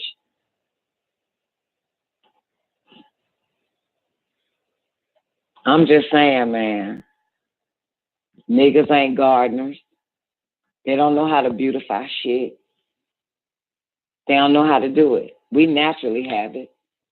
But the nigga want to shit on us about beautifying and keeping up the upkeep. If something, don't want niggas all in there fixing shit, so shit got to stay broke. All that goddamn sick ass shit. Ain't about time for that. He right. And I'm going to tell you the only reason why he right. Black women, it has nothing to do with you. Please don't feel bad about this cracker or any cracker today or yesterday talking about your nigga ass race. He only talking about the black man, not you. Because you ain't like that. He only talking about the black nigga in the 60s and the black nigga in 2019. That's all he talking about. But because you are joined and fucking hip with this nigga, you old Siamese twin bitch asshole, you only feel some kind of way, but it ain't about you if you cut that motherfucker off, bitch. He ain't talking about you. He talking about that nigga in your life. Is a fucking rat, and bring the rats with him and shit. Bring the filth with him. That's what he's talking about. That's what we're talking about. Now, I always said this, and I'm going to say this, but nobody wants to prove me fucking wrong by building an all-black women community and keeping niggas out. And if she happen to have a boy, throw his ass out there on the other side of the fence where his dad at, and you will see a clean-ass community. You will see a community fucking clean. And guess what you will see? A whole bunch of white motherfuckers want to move in your shit. That'll be the very first time ever in the state of goddamn black and white race. Crackers will be fighting for civil fucking rights to come down next on your ass, and so will the black man, along with the cracker race, and Chinese race, and Jew race, and all of that. They don't want in. God damn it, they want that paradise. Everybody gonna want in, and you on your dumb ass, or if you let me run it, I'll be that white nigga on Oprah show saying, hell no, we don't want them fucking nigger man, or nigger communists, or nigger crackers fucking up our goddamn all-black woman motherfucking community. Coming in with their filth. I've seen it happen. That'll be my ass. I'll be your spokesperson. Keep them motherfuckers out. You will tell there is a difference. But won't nobody motherfucking try that shit. Won't nobody try that shit. So that's why you got to encourage your mama to leave your dad. Do you want to see? I'm going to stay pristine, pure. Nothing out the way. Looking like a magazine every goddamn day. I swear to God, you'll see it. Won't look like a Fred Sanford junkyard. You will always know the difference. So they ain't talking about us. They talking about that goddamn ratchet ass black nigga. They want to live like a wild ass of a fucking man.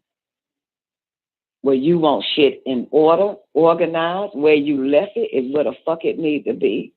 You want the trash, you want the yard clean, you want the shit pressure washed, you want the paint, you want the shit fucking, you want to, like Nessa said shoot, and it ain't even her goddamn, it that nigga house. She goddamn had to make that nigga, she said it was like pulling teeth to make that nigga put a new floor in that goddamn kitchen. This motherfucker didn't want to do it. It's that nigga, I'm telling you. It's the black man throughout all generations. Yeah, nigga, you built the fucking White House, but you damn sure let your own community go to shit because you don't give a fuck about it. You don't give a fuck about the house. You don't give a fuck about nothing but your goddamn self. You don't know how to tend, to care for shit. You don't know how to care for nothing. I'm still trying to figure out what black man complains about money going to getting the wife or the daughter's hair done. What black man complains about new shoes for the fucking kids? We need money for that. I still don't understand shit like that. So, motherfucker, I just don't get that shit. I don't get it. So, if he complains about you getting your hair done, he will complain about the painter coming to paint the fucking house. Give it a fresh face. He will complain about goddamn you letting niggas in our yard to do lawn maintenance. He will complain about that. He don't want to spend his money on beautifying. He don't want to spend his money on fucking nothing that deals with keeping the family looking good, and what the fuck they say. I'm telling you. And this motherfucker could, girl, don't make me do it. I ain't seen a nigga yet buy pine saw on his own. Unless you had to tell a nigga to buy pine saw. You know what I'm saying? I ain't seen it. I swear to God, I'm serious about this shit. Okay? I'm fucking serious about this shit. We all live with niggas. He's talking about the black man. And no matter how much money he make, he still won't hire a maid or a maintenance crew to do it every fuck. He just he won't do it. So it ain't about the fucking money. It ain't about the goddamn money. It ain't about the goddamn money. It's his non-caring ass. But this motherfucker, him, damn sure want to say he black and he proud. What the fuck are you proud of, nigga? Look at our environment. Look at our environment. Look at everything in the house built the fuck tape. Nothing fucking worse. And you black and you proud, motherfucker. Is this what you proud of? This is the shit. If that's what proud is, I don't want to be proud. I don't want to be black either or proud. And I damn sure would not be the first loudest nigga saying it loud. I would be silent in a rally. Say it loud. Shit, y'all on your own. No fucking way. That's not proud. So yeah, make you bitches feel better. And I guarantee you, that's what the fuck I mean. I promise you, they are not talking about the black woman. They're talking about the filthy ass black man. Filthy, won't do shit. Won't even get a broom to get spider webs up. You have to tell them to do shit. Just won't do nothing. Won't do nothing.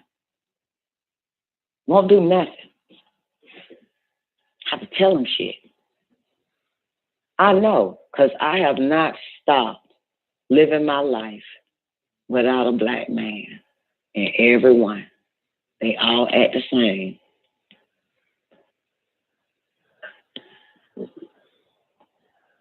Listen, fuck that hotel.